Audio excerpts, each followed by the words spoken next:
One cold night in the impenetrable darkness, someone's footsteps were heard in the forest. Some kids were quickly running towards someone or running away from someone. When they examined his face closer, it was clear that the boy was definitely hiding from someone. Suddenly, he caught his foot on a protruding tree root and tumbled. As he rolled, he saw the sharp precipice into which he was destined to fall. The kid hit the ledges of the cliff painfully several times and only then landed. He felt the strength from beneath his legs begin to fade, and his breathing couldn't recover. That's when the boy saw that he wouldn't have to run anymore because the end was near. He wasn't going to just lie there like a coward and stare at his abusers, so he quickly pulled himself together and stood up to face the evil. The boy walked towards the red cloaks, beginning to guess what was happening. He looked at the offenders, numbering far more than the guy could overpower, and assumed they had read all of this in advance. The boy named Cheon-eun realized the advantage was on their side and wouldn't ask for mercy. The red cloaks turned to the boy with a chuckle, calling him a prince and saying they were tired of waiting for him here. Cheon didn't know what to do, for he no longer had any strength to run away from them. He asked why they were doing all this because he had no chance of becoming king and was going to give up his life in the castle. One of the red cloaks replied that none mattered because he was a prince, which was a good reason to take him out. He added that becoming king is just a necessary procedure because of his bravery, so it is better not to resist. They informed him that they would consider him their majesty's son and would deal with him quickly. Cheon didn't like the fact that these insolent men dared to insult his mother by calling him low-class blood. The guy had already realized that it was unlikely they would really kill him quickly, so he decided to fight. The red cloaks noticed this and wondered if Chang's bodyguard had had time to teach him martial arts. The guy knew that was not the case, but nothing was to be done, so he would stand. Red Cloak quickly guessed that Cheon wasn't a fighter, but was unwilling to give up, and decided it was even more fun. In just a second, he had already commanded everyone else to attack the guy and destroy him.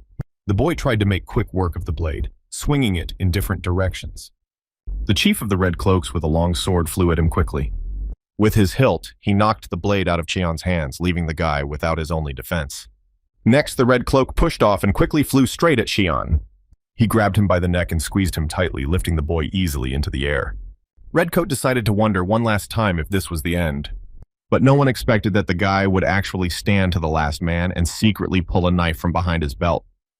Other members of the Redcoat community noticed this and began to draw out warnings. Unfortunately for them, they didn't make it in time, and Cheon-eun plunged a knife into his assailant. The Redcoats were greatly surprised at this turn of events.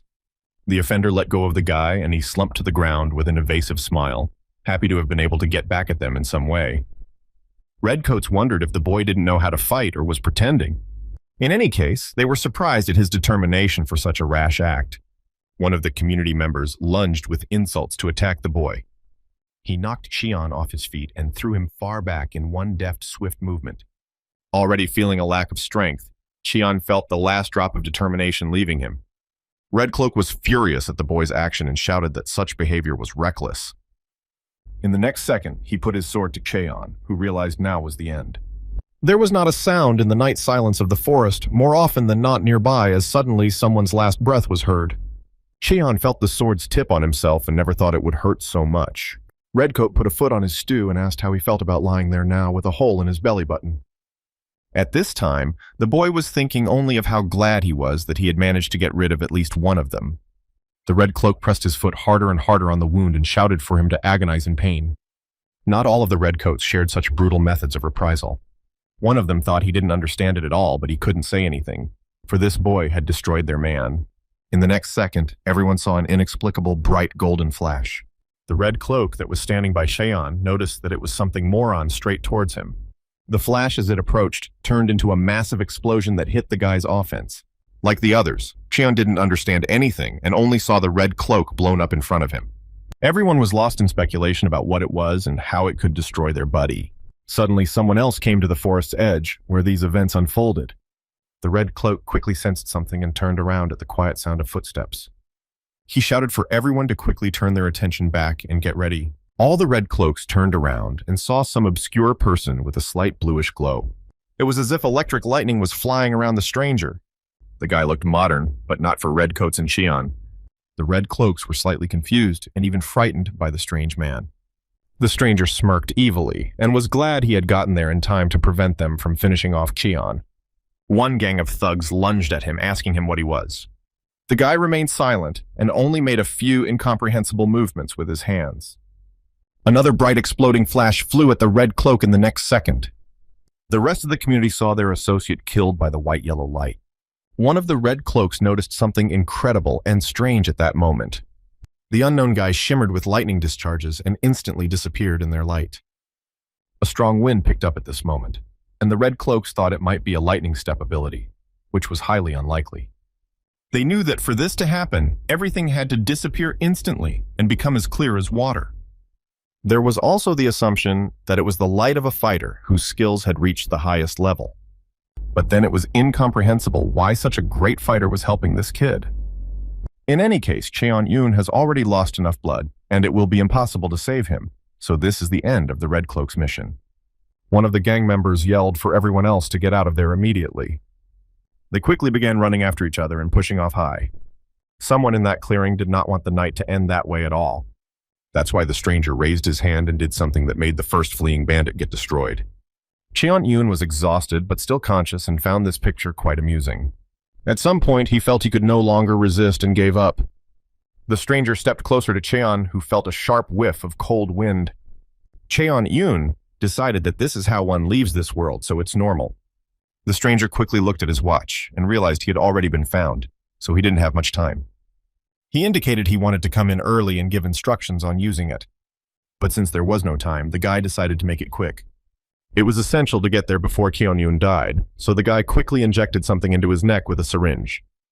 He next settled himself against Cheon's ribcage and felt even more uncomfortable about it. Since there was nothing to do, the stranger quickly got things over. He addressed Cheon respectfully, calling him his ancestor. Afterward, the guy wished him luck and asked that he too get something good from his ancestor. The stranger got ready to leave and said that Cheon had a nanomachine of the latest design, so it wouldn't be hard to figure out how to use it. In the next second, the unknown man simply vaporized just the same in the light of electric lightning. Cheon-yoon could not understand what this strange man was trying to tell him. At that moment, the guy heard some incomprehensible numbers ringing and passed out. Long ago, warriors under the heavens developed martial arts for self-defense and life. This complex system included nutrition techniques, breathing, spiritual development, and more. Warriors passed on their knowledge to the next generations through special writings and sacred books, which eventually became a full-fledged teaching. One day, the young students banded together to gain more power and knowledge than the older ones. The elders did not want to share their experiences early, so their society was divided into traitors and loyalists. Since they could not defeat each other, they had a precarious equilibrium until a third force, the mages, appeared. This story is about how someone wanted to overthrow the Lord of Magic, Cheon-yoon, and become the new Lord. Cheon-yoon finally came to his senses and jumped up on the bed, not immediately realizing where he was. He didn't understand why he was still alive, for he remembered exactly the tip of the red cloak's sword.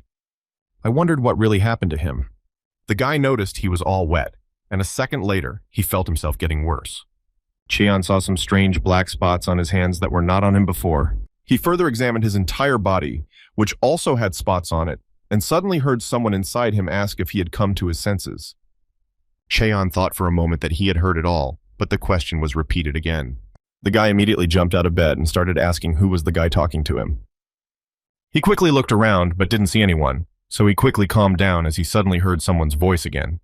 At that moment, Cheon realized that the voice was coming straight from his head. A voice from inside confirmed all the guy's assumptions and said he had gotten it right. Cheon couldn't stand it and shouted to the voice to introduce himself, to which the voice replied that he was a 7th-generation nanomachine linked directly to his brain. The guy expected to hear anything but that, so he started yelling even louder. In ancient languages, the word machine was consonant with the modern word spirit, and so Cheon began to speculate. The guy knew that a spirit could only be obtained with comprehension of the magical, sacred fire. Terrified that this could really be happening, he immediately collapsed to the floor. Cheon quietly and uncertainly wondered if he was really talking to a spirit. At this time, bodyguard Chang led the White Counselor to the chambers where Cheon-yoon rested. White Counselor wondered if this was really an attempt at a secret massacre. The bodyguard replied that this was far from the first attempted attack recently. The White Advisor decided that since those dared such an unheard of audacity, they would most likely be from the magical organization of the North. The bodyguard added that young Mr. Cheon was definitely helped by someone, but it is unknown who. The counselor asked if Chan could guess who did it. Bodyguard Chan began to remember what he had seen in the forest last night. He said that he saw an absolute horror because a pile of mutilated bodies was lying all over the clearing. Only one of the attackers was destroyed by the young lord's blade. As Chan concentrated, he heard someone's quiet breathing nearby. He immediately rushed there and saw Mr. Jang Yoon lying there unconscious, completely covered in blood. What was very strange was that there was not a single wound on the young lord's body. The bodyguard also clarified that there was a wound mark on his clothes, but not a single scratch underneath, and from the outside, it looked like Xian was asleep. After all, the white counselor was puzzled about who could help the young prince. Whatever they thought, they decided to go and look at the dairy lord before making any assumptions. Cheon asked who had saved him, to which the nanomachine replied that it had merely prevented the onset of lethality. The guy didn't understand precisely what the nanomachine was saying. The nanomachine was trying to find some information in the guy's head to help him understand what was happening. She changed her language to one that was more understandable to Qian and began saying she was not a spirit. The nanomachine warned him it would download instructions on how to use it into his brain right now. Cheon consented, and the downloading process began, similar to what he had seen before the stranger disappeared from the clearing. Upon finishing, the guy felt very dizzy and had a sense of impending nausea. In just a second, the young gentleman collapsed to the floor and vomited everything in his stomach. The nanomachine said this is always the case when information is first transmitted, and it will have to stop. Cheon-eun felt his head spinning violently from the floating memories and information. At some point, the young gentleman addressed the device within himself. He clarified whether it was true that he now had a large number of very small devices in his body, and he received an affirmative answer.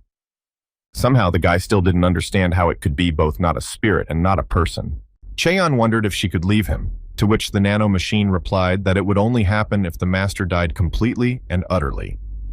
At that moment, the guy realized that the stranger who had dealt with the redcoats had shoved this car into him. He still didn't understand why it had happened to him or who had done it. At this moment, bodyguard Chang knocked on the door of the Lord's room and said that the white counselor had arrived. Qian immediately realized he would be considered insane if they saw him talking to himself. The nanomachine warned the wizard that it could communicate with him by reading his mind so he didn't have to say everything out loud. When the bodyguard and the white counselor went inside, they thought the young lord had not woken up yet.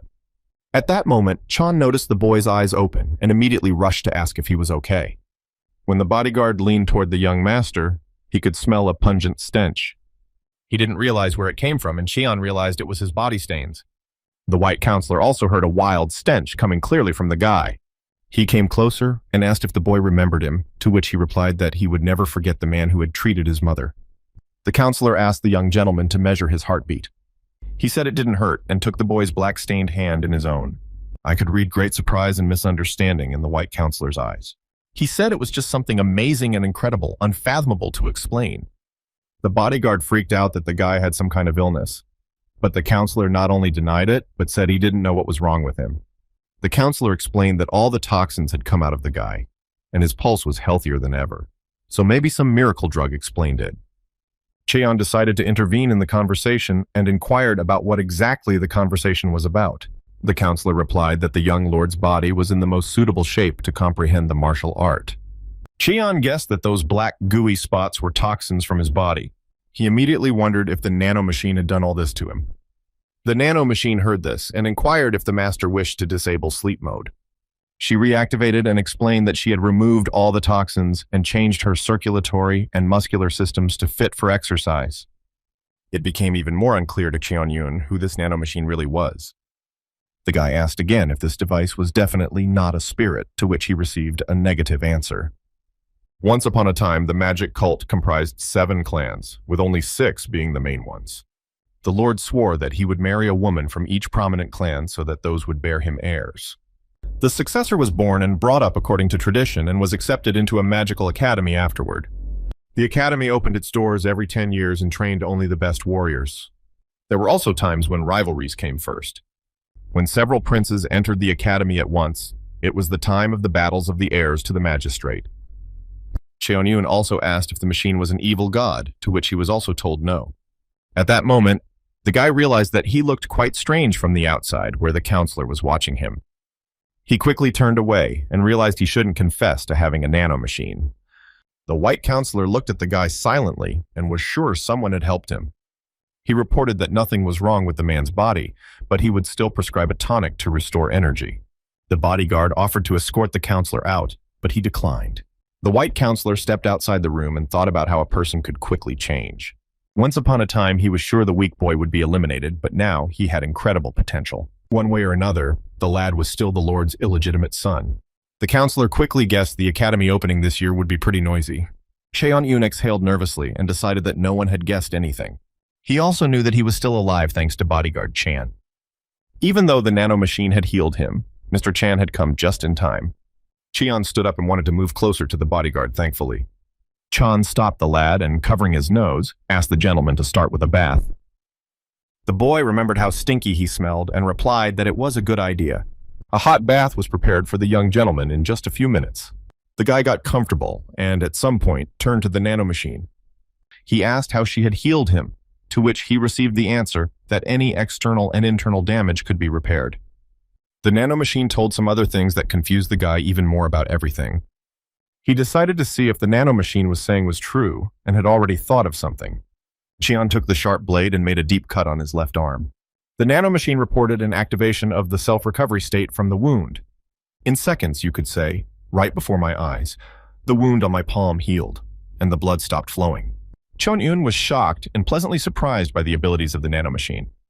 Looking at it all with my eyes was still hard to believe, but it was already real. He also asked if he could use all the information the machine had placed in his head. The machine agreed, and the guy decided to finish with a bath and experience something.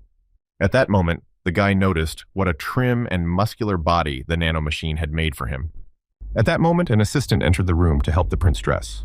While he was getting dressed, he listened to the nanomachine's detailed explanation and realized that everything he had done before seemed pointless. Cheon walked into his office and didn't know what to do when the nanomachine suggested he take one of the books and flip through it. The guy was surprised that he should flip through the book without reading. He decided to find at least some martial arts-related books that detailed one of the most powerful breathing techniques. Cheon found something in it about blood points and power and warned the nano, that's what he called the nanomachine, that he was coming. The young gentleman began to leaf through the book quickly, turning one page after another. Suddenly it glowed with a bluish glow, and something like scanning began. Nano reported that he had successfully scanned the book and wanted to transfer all that information to the master's brain. This required the master's consent, which he gladly gave. In that very second, he felt a flood of information rush through his entire body, especially his head, at breakneck speed. It was like an electric lightning strike, but not as painful. As he finished, Cheon-Yoon felt weak again and rested his hands on the table. His head spun, and nausea came to his throat, to which Nano said the master would soon get used to it.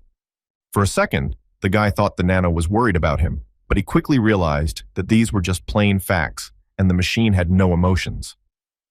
He inquired what it would take to get the needed information, and learned it was something to consider. Cheon sighed unhappily, and began to quickly gibber information about blood points and their connections to the human body. The next moment, the young gentleman realized he had not known this information. It even seemed a little crazy to M because it was impossible to understand the contents of a book so easily. Nano also said he transferred information with some edits to the book. Cheon realized that he could learn martial arts faster than anyone else. Such thoughts could not but delight the lad who had considered himself completely unfit for battle up to this point. He remembered watching the 6 clan candidates and still couldn't understand some techniques. Despite that, the guy had heard that there were still many of them in the Magic Academy. The guy made a firm decision for himself and set a goal, to become the strongest in this academy. Meanwhile, in the chambers of the candidate heir of the southern castle of the demonic cult of the Pakmajin family, someone at the window wondered how it was that out of 5 of his men, after one boy, no one survived. The unknown man didn't see any sense in it and even thought he had been tricked. Redcoat replied that he thought someone had secretly helped this guy. The prince became furious that this subordinate dared to call him by name. Redcloak quickly apologized to Prince Chong and said they thought it would be easy to straighten out a low-class bastard. Prince Chong guessed that Cheon had a couple trump cards up his sleeve, and besides his bodyguard Chan, he had someone else helping him. Most likely, there was a person desperately defending this bastard. Prince Chong promised to deal with Cheon-Yoon already at the Magic Academy. Outside the window of young Master Cheon's chambers, it was already beginning to dawn. The boy lay quietly on the bed, still trying to sleep, but to no avail. He didn't understand how anyone could fall asleep after learning such information about himself. Cheon noticed the rays of the piercing sunny morning and stepped out onto the balcony, noticing the dawn. The young gentleman looked straight before him and knew he would enter the academy today. The guy noticed his bodyguard Chan honing his martial arts skills. Chan was an exemplary fighter and knew quite a few decent defense and offense techniques. Qian was lost in speculation about whether it would be better to learn the dagger technique. He remembered how, after his mother's passing, he had promised himself not to study martial arts until he entered the magical academy. Nano snapped him out of his musings, gently addressing him on a single question. Nano inquired if the master wished to scan the movements of Chan's bodyguard. Cheon-Yun, who didn't even know such a thing was possible, was visibly surprised. He asked in shock if the machine could really scan people's movements. He wondered if this meant that the information would automatically transfer to his brain once scanned. Nano replied that it was possible and that he could add various fighting techniques to the guy's brain. Cheon wasn't sure if borrowing the bodyguard's techniques would be okay without his permission. Either way, he didn't have time to consider his regrets, so he decided. After that, Nano immediately activated the motion scanning system. The machine recorded each of the bodyguard's quick and precise movements. It was similar to the way technology stored information on hard disks. The bodyguard had a superior martial arts technique that he had practiced for years. After about half an hour, the Nano had fully completed the motion scan. The next step was to transfer the scanned information into the master's brain. To their surprise, the young gentleman collapsed to the floor, but it went much easier this time. He sat motionless for a while, and afterward it was as if he remembered something important. Cheon asked himself one question time after time. How was this even possible? He ran lightning fast towards his weapon in just a second and began practicing. Firmly gripping the sword in its scabbard, the guy felt a sudden surge of strength and energy. The guy felt that he had mastered Bodyguard Chan's dagger technique. Recovering in time, he decided to stay out of sight of anyone, much less a bodyguard. Cheon-Yun quickly closed the window shutters and continued practicing his learned technique. The young gentleman took an appropriate stance and took a deep breath. His eyes seemed to fill with a bluish glow from the information he received. Like sand, the floor beneath my feet is scattered in small pieces in different directions. Cheon-Yun's every move was as precise, agile, and powerful as Chan's, and even better. After 20 years of training, the man himself felt that he was performing exactly the same movements as his bodyguard. He still couldn't believe that the scanning system allowed him to avoid such techniques' complexities. At this point, Nano asked if he could transfer information to the muscles. Cheon only wanted to ask what it was for when he suddenly felt an intense pain. The young gentleman collapsed to the floor from helplessness and literally could not move. He asked the machine why his body suddenly twisted with intense pain. Nano began to explain that after certain workouts, the volume of the muscles increases, and thus, they get damaged, but Cheon still didn't understand. The machine quickly began searching for the appropriate language for the user, which confused the guy even more. After only a minute, Nano explained again that the guy hadn't been practicing as long as Chan, so his body couldn't adjust quickly. He also clarified that he needs to carry out this transfer to the muscles to utilize the technique to its full potential in order to master the techniques later. Cheon was only interested in one question. Would the pain leave the body if he accomplished this transfer? Nano replied that this transfer would be accompanied by pain, so anesthesia would be administered for a few hours during it, and afterward, it would all go away. For reasons unknown, the guy wanted to try a transfer without anesthesia. Nano was okay with it, plus Cheon had asked him to administer anesthesia if he noticed any deterioration. Within a second, the machine started transferring information to the muscles. After a while, the young gentleman decided he was too worried about it because he felt everything on a tickle level. Before I could think about it, I experienced something powerful the next moment, like the discharge of several hundred electric lightning bolts. Nano detected the sudden deterioration and started the process of administering anesthesia. The car arrived in time, and Cheon only managed to let out a low wheeze before collapsing onto the bed. His unconscious body lay on the bed while the transfer process took place. Meanwhile, somewhere in the kitchen, a bodyguard prepared breakfast for himself and the prince. After Chan tasted a spoonful of soup, he decided that he was as good a cook as the famous master. He felt like cooking something special for the prince tonight. It had been 5 years since the bodyguard learned how to cook for the prince, even though he wasn't a cook. He remembered how, on the verge of life and death, Cheon's mother had asked him to look after her son. It had been 5 years since Mrs. Hua passed away from poisoned food, and today was the day her son was entering the academy. At some point, bodyguard Chan felt uneasy and decided to check on the prince immediately. The knife fell out of his hands, clattering to the floor as Chan was already gone. The bodyguard burst into the prince's chambers like a stung man, asking if he was all right. At that moment, he saw the young gentleman lying on the bed, but he did not realize whether he was alive. He walked over and felt Qian's pulse to make sure he was okay. Judging by his pulse, the guy was fine but looked like he just returned from a battle. The next second, Mr. Chan noticed deep footprints on the floor. He walked over and examined them more closely to determine their nature. The bodyguard remembered that the prince had been watching him train for at least 2 years. It made him laugh that the guy had accomplished more in 2 years of observation than he had in 20 years of training. The nano finally reported that the transfer of information to the muscles was complete and the anesthesia process was turned off. Qian abruptly jumped up and took a deep breath as if he had been underwater for a long time without breathing. The guy decided he would never voluntarily agree to something like that again. At one point, he noticed he was lying on the bed and assumed a bodyguard had stopped by. He stood up and picked up the dagger he had dropped from the floor after the transmission process had started. The guy didn't understand whether something had worked. Nano reported that he now had the muscle structure of someone who had been practicing the technique for 20 years. He was curious to check it out and had already taken a stance. After taking a deep breath, Qian began practicing his dagger technique. Making a few quick movements, the young gentleman didn't even expect such an effect. He felt the technique was the same as before, but much stronger and more precise. What he liked most was the superior sensation of cutting through the air. In joy, the guy repeated these movements a few dozen more times. He knew for a fact that it would be more than enough for the first formation. With his next moves, it became apparent that he was even a step away from second formation. Miscalculating his new strength, the young lord once again broke through the floor of his chambers. He noticed it immediately and was even a little nervous about how he would explain it all to Chan. Well, he used a light style this time and didn't expect this result. He felt it wouldn't be good if the bodyguard saw this. Just then, Mr. Chan came up to his chambers with his breakfast and asked permission to enter. The young gentleman began to panic, wondering how to cover his tracks.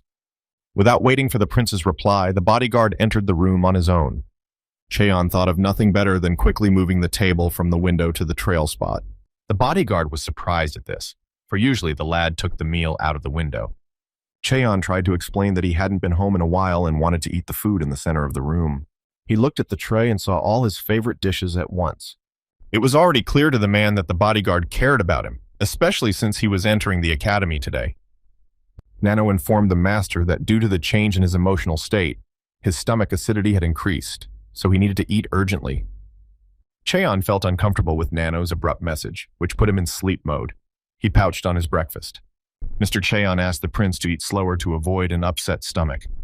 Cheon sincerely thanked the bodyguard from the bottom of his heart for such a delicious breakfast. Mr. Chang couldn't stand it and asked the prince when he had time to master his dagger technique. Cheon quickly pretended he didn't know what he was talking about, though the sweat droplets on his forehead said otherwise. Without further ado, the bodyguard picked up the table, hiding the footprints, and pushed it aside. Fresh marks from the intense training came in front of him and the prince. The bodyguard quickly realized that fresh footprints were also present, and they looked much more distinct than the first time. The guy knew full well that stealing other people's equipment was a crime in their world, so he realized he had no forgiveness. Suddenly, the bodyguard crouched beside the prince and praised him for a good job. He also added that there is nothing wrong with the guy learning his technique secretly, as he is his bodyguard. Chan handed the guy a piece of paper and explained that it was an energy expenditure method for the light style of the dagger technique. He said he wished to advise the prince on mastering the effortless style, but there were many more things at the academy far better than those he could offer. That was why the bodyguard wanted the young master to master it first. Cheon-yun couldn't contain his emotions and burst into tears like a baby, holding the method paper tightly. Bodyguard Chan looked at the guy and plunged into the memories of 5 years ago. He remembered how the young gentleman had bent over his late mother's body and promised him never to cry again. At that time, the still little prince had sobbed for 2 days without stopping before making such a promise. It had been 5 years since Lady Hua left them, and Chan had had to put up with the young Prince Qian's temper while clenching his teeth. Only now did the bodyguard realize that the young lord was still a boy and needed parental care. Leaving the room, Chang warned the boy that once he was enrolled in the academy, he would no longer be able to stay with him. So the prince could cry today but had to be strong from tomorrow. Cheon-eun still couldn't calm down, and through his tears, he thanked the bodyguard for everything. At last, the door to the chambers closed, and the young lord was alone with his thoughts. Suddenly, he decided for himself that starting today, there would be no more room for fear and doubt in his life. The boy knew that even if he no longer had a mother, he always had a place to return to.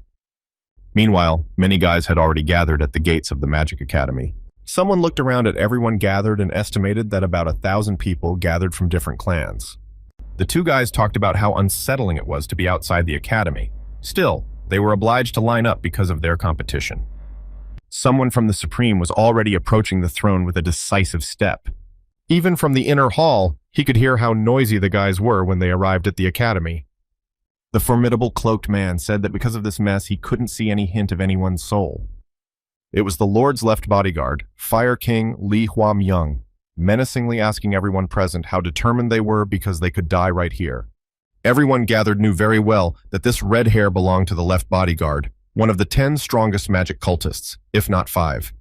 The Fire King quickly turned his full attention to the children in the front row. There, the children of all 6 clans of the magical empire lined up one by one. The first in line was the unwavering child of the Darkness clan, Jong Muen. Following behind him was a cunning fellow from the Sword clan named Chong Ken-woong. The disgruntled and annoyed guy at number 3 was from the Stream clan named Jung Mu-kum. Behind him came the 4th cunning and duplicitous Jong Jun-sum of the Poison clan. Number 5 in this row was the heir to the Blade clan, Jung Yu-chang. A beautiful girl from the Sound clan, Jung Won-ryu, was rounding out the 6 clan heirs. The left bodyguard noticed that there wasn't one number 7 among all the heirs. Meanwhile, Cheon-eun was stuck in front of the academy's gate entrance because he couldn't find a name badge. The guy behind the counter said he didn't see the 7th prince's badge among everyone else, so we'd have to wait for him to find it somewhere. Cheon-eun quickly realized that this was the shenanigans of one of the 6 clans because none wanted to stand in line with him. Also, the guy realized that no good would come if he quarreled with them from the start. He also knew that they had been trying to finish him off his entire life and would likely try again at the first opportunity. Despite all these countless attempts on his life, Cheon still came here to become stronger than anyone in this demonic academy. Finally, the young lord stepped inside the academy and looked around. He realized it would be challenging to get ahead among such many people. Some guys had already spotted the guy with the black name Badge Number 7 and knew that he didn't belong to any of the other 6 clans and hadn't mastered any martial arts style, which meant he would fail quickly. Cheon already knew what everyone present was whispering about, even though he couldn't hear it. However, he let them laugh at themselves. It wouldn't be long. The left bodyguard noticed Cheon-eun too, and was momentarily confused by the fact that the guy was standing at the end behind everyone. It made him laugh at this way of drawing attention to himself, being an illegitimate child of a lord. At last, the soldiers blew their horns, signaling the beginning of the ceremony. All the boys became excited and silent, for the lord would be arriving here soon. Within moments, a lord surrounded by his retinue was on his way to the throne to join them all. The boys were literally speechless at what they saw and froze with anticipation. First of all, the lord came, an earnest and intimidating man. Next, his bodyguards took turns following him, escorting the lord all the way to the throne.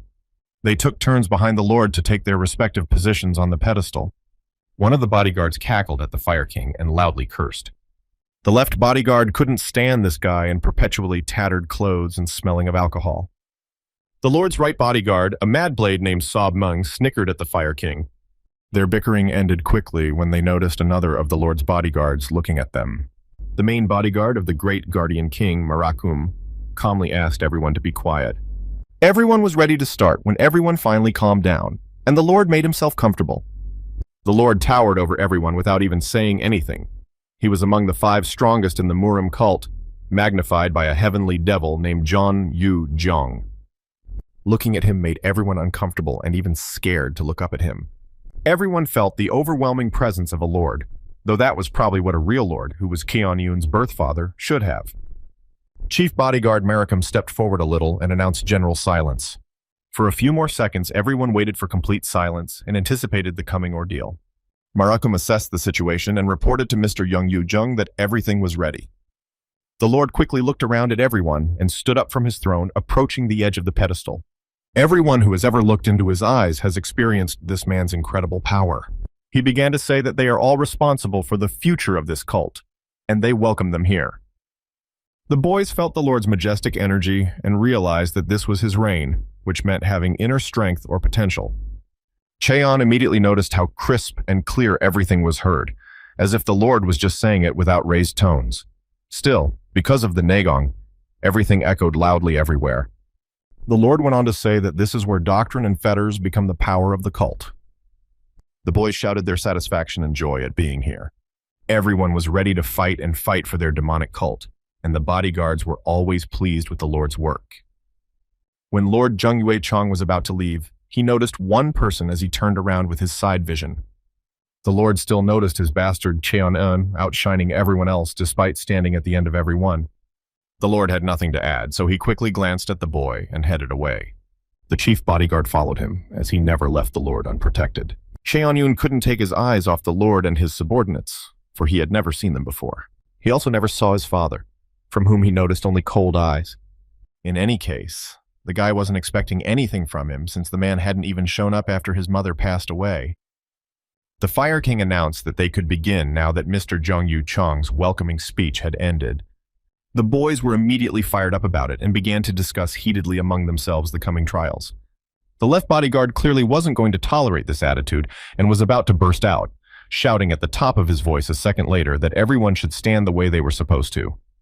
The boys immediately drew back into ranks, frightened by the sight of the angry bodyguard. After calming down, the Fire King waited a moment. Then he began to say that it wasn't all that complicated, and you just had to listen carefully. He began to tell me that the Academy's training would last 4 years and consist of 6 stages. The bodyguard added that after each stage, they would have to pass a test, which they would have only one attempt, which visibly tuned the guys up. The Fire King rejoiced when the boys finally understood his words' meaning and the situation's seriousness. He also confirmed their fears that if they failed, they would be out immediately when someone dared to ask a question. This was one of the heirs of the 6 clans, believing that everyone here owed them. The Fire King quickly put him in his place, saying that such a rascal could not speak here. The heir was beyond angry and even released his reign without considering the consequences. The left bodyguard lit up and said he would personally deal with anyone who thought they were above the rest. It was because once they enrolled in the academy, they would lose their clan privileges and could be expelled before the competition started. Of course, the heir to the 6 clans didn't want to be put in such a situation, so he simply remained silent while the others giggled at him. The boy had no choice but to apologize through gritted teeth for his impertinent prank. After all, the Fire King thought he had guessed what the heir wanted to inquire about. He asked that no one think one try is unfair, as some might get special encouragement. Whoever advances to the next stage gets the reward, a black dragon stone. Cheon didn't know what it meant and overheard that it was a healing stone, allowing you to get 20 years on top.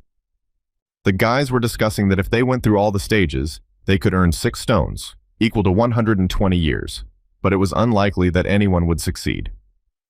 Cheon knew that 6 stages were quite a lot, plus he had no origin. The second encouragement was a book of martial arts secrets, one of their world's most important books. The Fire King told them that the library was located on 5 floors of the academy, and with each successful test, they would gain access to 1 floor. He added that depending on their efforts, they would have the opportunity to learn the secrets of the 6 clans and other secret materials. Cheon knew that martial arts books were far more critical than Nigong regarding survival. The Fire King dampened the guys' enthusiasm and clarified that most wouldn't reach the 5th floor, so they might as well come down to earth. While saying all this, the right bodyguard calmly sipped his alcoholic beverage from a flask as if nothing had happened. Sob Men knew that the Fire King, more than anyone else, knew how to demotivate people, which he disliked. Meanwhile, the Fire King began to recount the third and final encouragement. He reported that each could reach a rank that had never been seen before. One of the heirs didn't quite understand why they had all privileges revoked when admitted. The Fire King explained that as they stayed in the academy, they would get different ranks in ascending order, but most wouldn't even reach 3. Either way, he wondered if it would be a disgrace for the members of the high-ranking clans here to become low-ranking clansmen. Submung knew that reaching the 6th rank was almost unrealistic, and not even a dozen people had passed the test in the last century. The left bodyguard told them their rank would be considered if they could pass to the higher levels. Cheon realized that while survival was his primary concern before, now survival was to rise in rank. On that note, the Fire King announced that he was done with explanations. Now they must divide into groups to move into the dormitory and the first test will begin. Cheon-eun didn't expect this, especially the message about some groups. It was quite a surprise to get the announcement of the first test right now. Folks are a little revolted that it's unfair to start the test right now. They thought they would have to learn something initially, and then take tests afterward. The Fire King couldn't stand it and shouted menacingly for everyone to shut up because those who wouldn't pass didn't deserve to be called even a low rank. The first test is a test from basic skills, and at least some level of origin, so those who don't have it can prepare for expulsion. Cheon-eun didn't know what to do since he had no knowledge of Negan, let alone basic skills. The Fire King decided to defuse the situation in his own way and said that they needed people for the sulfur work as well, so they might not have to worry so much. Now the young lord understood why the 6 clansmen had once made him swear that he would not be trained in Negan. He also realized that he would become a low-ranking person if he didn't pass now, and anyone would try to destroy him. One of the heirs laughed and was unspeakably pleased at this turn of events. I'm not sure who, but it was a good idea to get rid of this guy without getting his hands dirty. While thinking about this, he suddenly noticed movement near the pedestal. Some important woman was already heading there, accompanied by her subordinates. It was the leader of one of the oldest Sound Clan demon cult clans, Han So-yu. She walked leisurely and solemnly up the grand staircase to the throne. The Fire King announced that this great Sound Clan woman would oversee the first trial. He added that this test is worthwhile. They can never become even a low-rank warrior if they don't pass it. Everyone wondered what kind of test needed this person's presence. No one wanted to believe what was happening, and only Cheon, standing behind everyone, didn't understand what was happening and why everyone was covering their ears. The Fire King said that if Lady Han really started emitting her waves of musical energy, they wouldn't have a chance to resist. The boys were to experience a wave of musical energy from an elder of the clan of sound. Mrs. Han said they could resist for 1 minute, even with a few guns. The Fire King loudly announced to everyone that whoever could stand for 1 minute would pass the first test. He announced the start of the test, and the Sound Clan elder began to play. A strong negative energy began to emanate from her in the exact second. This energy consumed everyone, taking their hearing and strength to stand individually. Cheon-eun would also feel the incredible power of this music wave, but he held on for now. Most of the guys gave up initially, just like the leftist bodyguard said. He knew that those from the smaller clans would quickly give up, but the children of the 6 high-ranked clans were still standing as expected. Jong Moo-kum of the Stream clan laughed and thought it was like a tickle for his ears, nothing more. Meanwhile, Elder began to play a little more intensely to speed up the strongest selection. Jong Moo-kum knew that the children of the 6 clans had been taking special medicines since they were young, allowing them to accumulate enough Negong. As Mrs. Han continued to play, he was sure that Cheon was already unconsciously lying on the ground. At one point, even the clan heirs sensed something strange about the ordeal. The only girl heir from the Wanryu Sound clan realized that her clan leader's game was getting faster. From childhood, she knew what a wave of musical energy must be like for newcomers, but she didn't understand why that was the case. The other heirs also began to cover their ears one by one as they could no longer resist. Gentleman Han was only focused on one person and couldn't understand why he was still standing. She didn't notice that she had started playing too hard. All of her attention was only directed at Cheon-eun, who was still standing firmly on his feet. He wondered why the music wave seemed to have no effect on him. Half the people were already lying unconscious on the field when he was still fine without a drop of gun. If everyone was suffering from internal wounds, why was young Master still fine?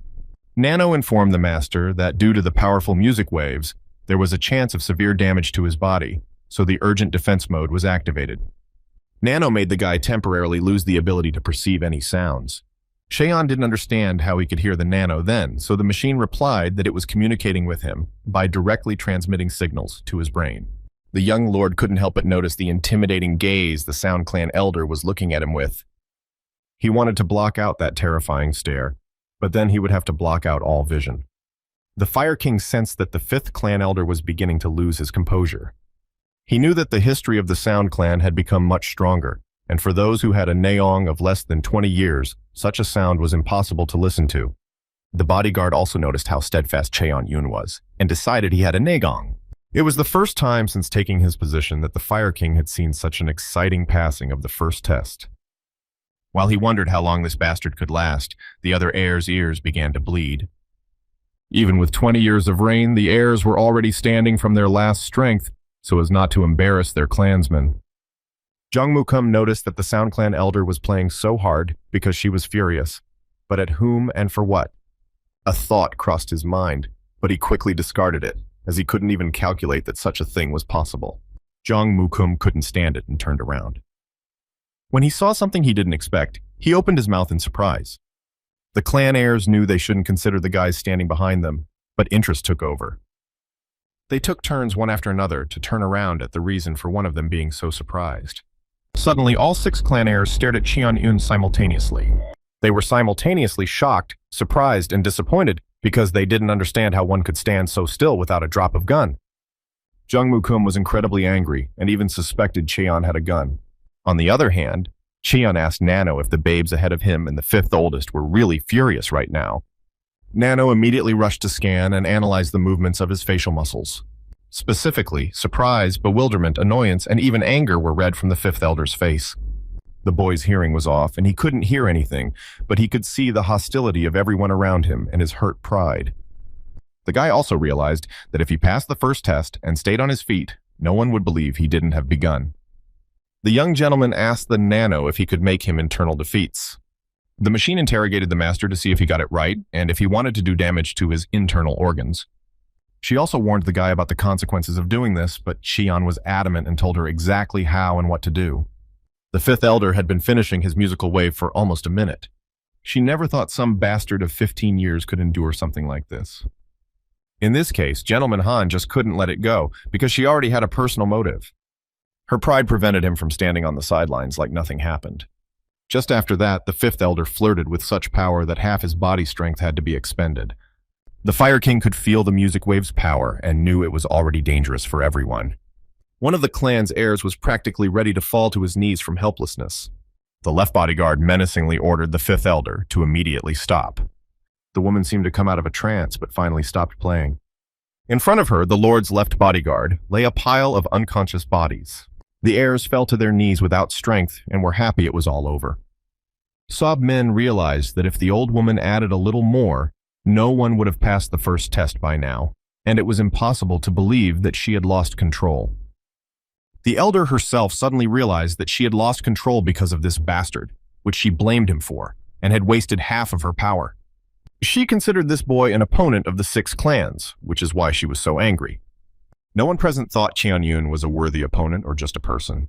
Since the effect of the music wave had ended, Nano had to fulfill the master's order. In just a second, the guy was already coughing up blood and couldn't stay on his feet.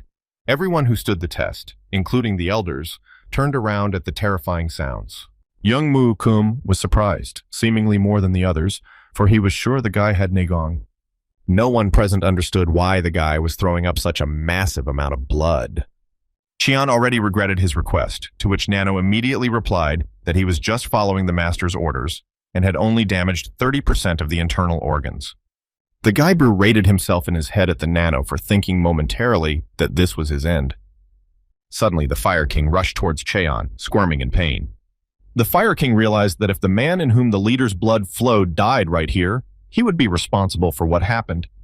He quickly reached Cheon and, taking his hand, began to ask him what was happening to him. Nano said that the internal self-repair process would be triggered in a couple of seconds, but the guy asked him to wait a bit. The Fire King yelled at the guy and said that he could have just given up and why take that risk. Nano had warned the master that he was in a critically dangerous condition. Still, Cheon wanted to hold out just a little longer. The Fire King took the lad in his arms and wondered how much Negan he must endure. He took it by the hand, checked it for Negan, and was shocked to find that it wasn't in it at all. After that, the guy seemed like the ultimate crazy person, risking everything for a test. There was no way the Fire King could believe that the 7th prince had only passed the first test on mental stamina and willpower. He laid the young gentleman down on the pedestal and gestured to the men on duty.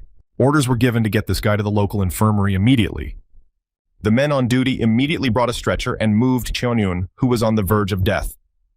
The young lord immediately commanded Nano to heal him as soon as possible. The 5th elder was watching everything that was happening with excessive curiosity.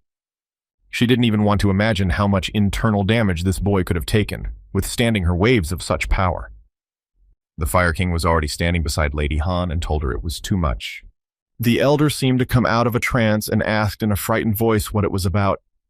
The Fire King informed her that she had nearly destroyed the seventh prince. The elder replied that it came out by accident and inquired how much Nigun this guy had. She was shocked and surprised at the same time when she heard that the guy had not dropped a gun. The left bodyguard reported giving the boy some stimulation, but he kept his oath and possessed none of it. The elder was still shocked but furious that this boy had managed to stand up under such circumstances. She was sure that if Cheon hadn't had a drop of rain, he would have passed out long ago like the rest of the kids. The Fire King replied that the guy had severe wounds, but he only survived due to his inner will.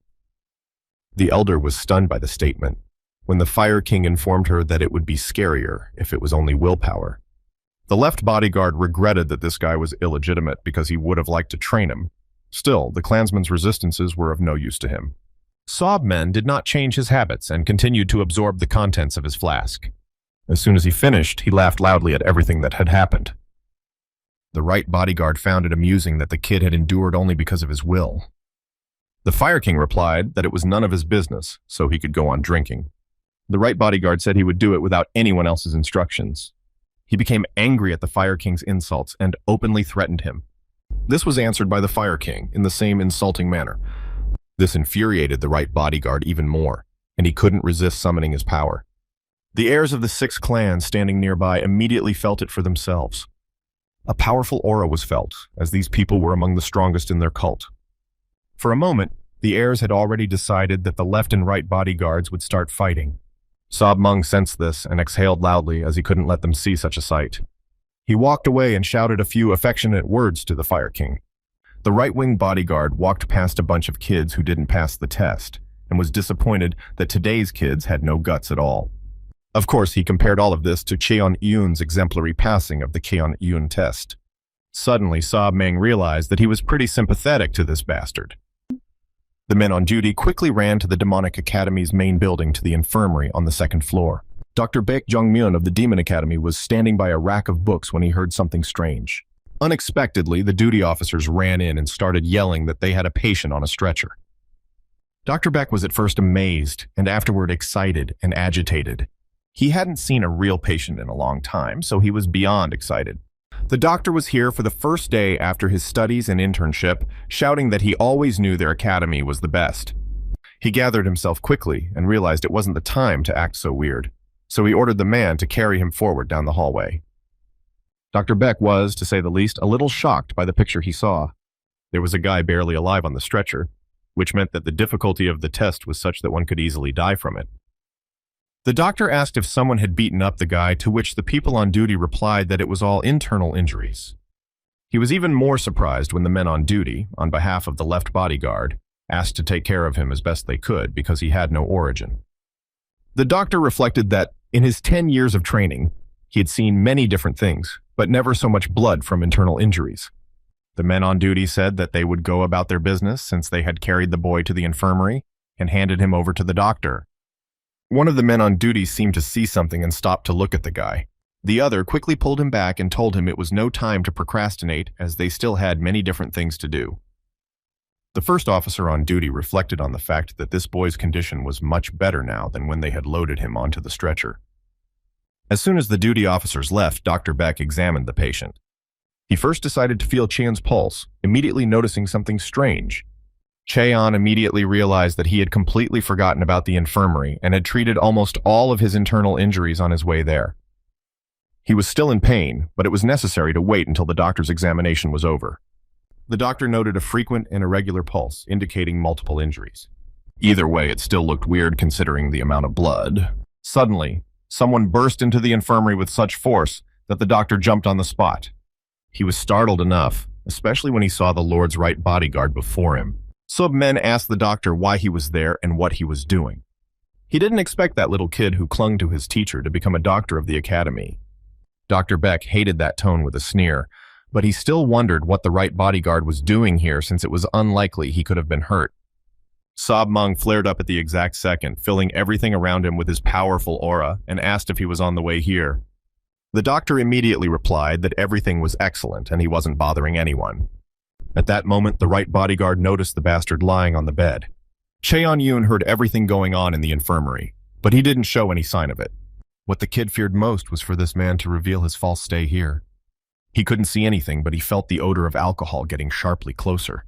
At this point, the right bodyguard leaned down to the guy's face and asked with all his aura why the guy was pretending to be asleep. His following action was to make an arm movement that helped lift the guy up. Cheon-yoon sat on the bed with Sobmi's strength, but he still didn't give up.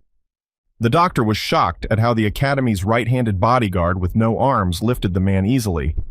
Cheon, of course, was conscious and felt himself being lifted up, most likely with the help of a neon. The young lord was still unable to move due to the remaining injuries and had not had time to heal. Submung cheerfully said that if the guy kept pretending to be asleep, he would punch him in the face.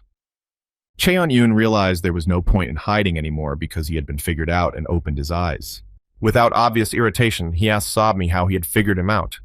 A few seconds later, the right bodyguard laughed loudly and found it quite interesting. He began to say that the guy was too brazen and bold since he dared to try to trick the bodyguard. Sob also added that any experienced warrior would detect such a lie by the sound of his breathing. Cheon hadn't considered that you could simply check if he was asleep by using his own breath. At this point, Nano intervened in his musings, telling him about the number of breaths in a sleeping and awake person. The right bodyguard laughed and said he didn't think any of the current kids would have the strength to do what he did today. At that moment, the boy realized that he had come here not because of what Mung had uncovered, but because of something else. The bodyguard started ranting about how the current generation is weak and only wants to take the easy path. He said he was referring to his willpower, which many current guys didn't have.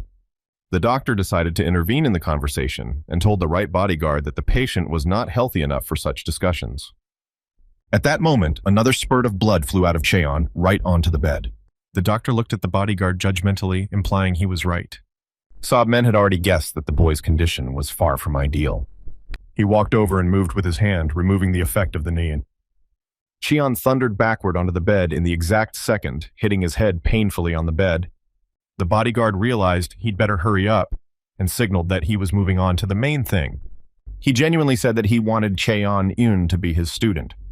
Even Dr. Beck was slightly shocked by such a statement from the Lord's right-hand bodyguard. The lad was equally surprised, not believing that such a man so close to the Lord would want to take him, a bastard, as his apprentice. Sobmen unashamedly pulled out his flask and started drinking again. Cheon interjected what the bodyguard, who repeated his wish once more, had just said. The boy asked if the man knew who he was, to which Sob replied that only a fool did not know him. The boy asked if he wouldn't be hated by the 6 clans if he didn't take him on as an apprentice.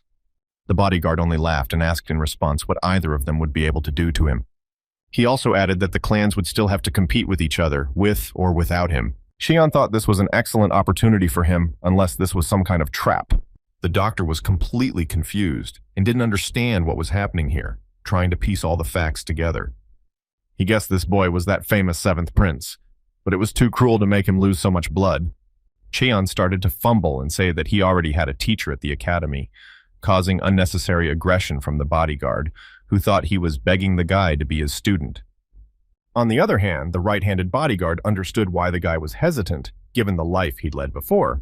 Submi had another idea of proving his sincere intention to take him under his pharmacy. He said he had something a guy sure couldn't refuse. The right bodyguard threw some paper with a clatter on the bedside table. He explained that it was what he would need most to survive the Demon Academy. Sob said keeping up with others, while in the infirmary, was necessary. He also asked the guy how he thought he'd get through the next stage without beginning, to which Cheon didn't know the answer. Sobmen clarified that a guy would have to always be one step ahead, and everyone would have to keep up with the others during his time here. Cheon suddenly realized he couldn't get out of there quickly and would noticeably fall behind everyone. He realized that he had to stay here so as not to arouse undue suspicion. The right bodyguard noticed a little doubt on the guy's face, but was sure the guy would agree. He asked if Cheon knew why the red-haired creep had sent him back here, which the guy assumed was because of his injuries. Sobmen asked why others with internal injuries were not sent here since there were many of them. He looked around the infirmary and said the guy was still alone. The bodyguard explained that it was because others could at least cure themselves with meditation. That's why the other guys didn't need to be sent here with him. It finally came to Cheon why he was alone in the infirmary. The guy couldn't heal himself. The bodyguard looked at the boy and realized he had almost succeeded in talking him down. He would certainly like to get this over with as soon as possible. He started pounding on the bed and saying that Cheon was just a child who couldn't cure himself with meditation. Sub also asked the guy if he could be cured quickly, implying that it was impossible. Of course, Cheon knew he could heal with nano, but he still needed Nagin for the next step. At that moment, the young gentleman remembered one important detail from the first ordeal. He said he remembered the promise of a healing stone and access to the library's first floor. The bodyguard only laughed loudly in response to such a statement. He said the red-headed bodyguard forgot to mention something. The academy library was not a place where you could walk in and out whenever you pleased. Cheon was greatly surprised to learn that one could only go in once after passing the test. The bodyguard said that no one would ever let him freely explore all the essential books of such a protected place. Cheon didn't seem to have expected to hear such a thing, so he was confused for a while. Sub Meng added that to top it all off, you can only stay on the library's first floor for 2 hours. The guy got even more upset when he learned about the time limit, and the bodyguard clarified that as he went up to another floor, the time would increase. Also, you couldn't write anything down and had to rely only on your memory. At that moment, Cheon realized that he had found what his advantage was thanks to the nanoscan. He decided he could use it to scan not even 2 but hundreds of essential books. The right bodyguard said that 4 years in the academy would be a real test of strength for a guy without a rein. Cheon believed that Sob still saw the difference between him and the rest of the heirs of the 6 clans who had been trained in martial arts since childhood. He wondered if to deal with the threat from the 6 clans he really needed to become a disciple of Sob Mi. The young gentleman remembered the paper the bodyguard had placed near his head. He inquired if it described begun breathing or if he was mistaken. The right bodyguard smirked chemically and replied that the guy wasn't as stupid as he looked, and this was really it. The guy didn't know if he really wanted him as his apprentice, but he needed someone on his side at least. Here was everything he couldn't study because of his oath to the 6 clans, but now he had the chance. The right bodyguard waited silently for the guy's response, but noticed the approval on his face. Cheon Yoon immediately jumped from the bed and knelt before his new teacher. He began to bow and say that he accepted him as his teacher and asked him to take him as his disciple. Such a solemn impulse pleased the right-handed bodyguard quite a bit. Cheon bowed again and said a student should bow to his teacher twice. The right bodyguard directed the action of his rein at him and asked him to stand up. Without wanting to, Cheon Yoon lifted himself off the ground and into the air, landing on his feet. Sobmen said that one with Chan blood flowing in him should not worship anyone who does not have it. He coughed and informed him that he would give the boy a rest today, but he had to memorize and learn the key points of Negong breathing before his next visit. Sob turned to leave, clapped Dr. Beck on the shoulder in farewell, and asked him to take care of his student. Dr. Beck was still outraged by the right bodyguard's behavior and finally exhaled that he was gone. Even though Sob Meng left this place with a smile, his breath was still stinky. The doctor inquired how the young gentleman was doing, to which Cheon explained his condition as after a hurricane. He felt the guy's pulse and reported that he was very weak due to internal injuries. Dr. Beck urged Cheon to remain conscious while he went to get the instruments for acupuncture, which is acupuncture. When Cheon was left alone, he thought that the right bodyguard had many options with the right bodyguard. He lay silently on the bed and mentally turned to his dead mother and his devoted bodyguard Chan. The boy told them that finally, in this academy, among the crowd of enemies, he had found someone on his side.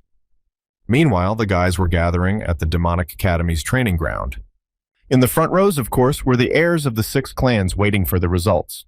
At this moment, a senior martial arts teacher approached the left bodyguard and said that the first test results had appeared.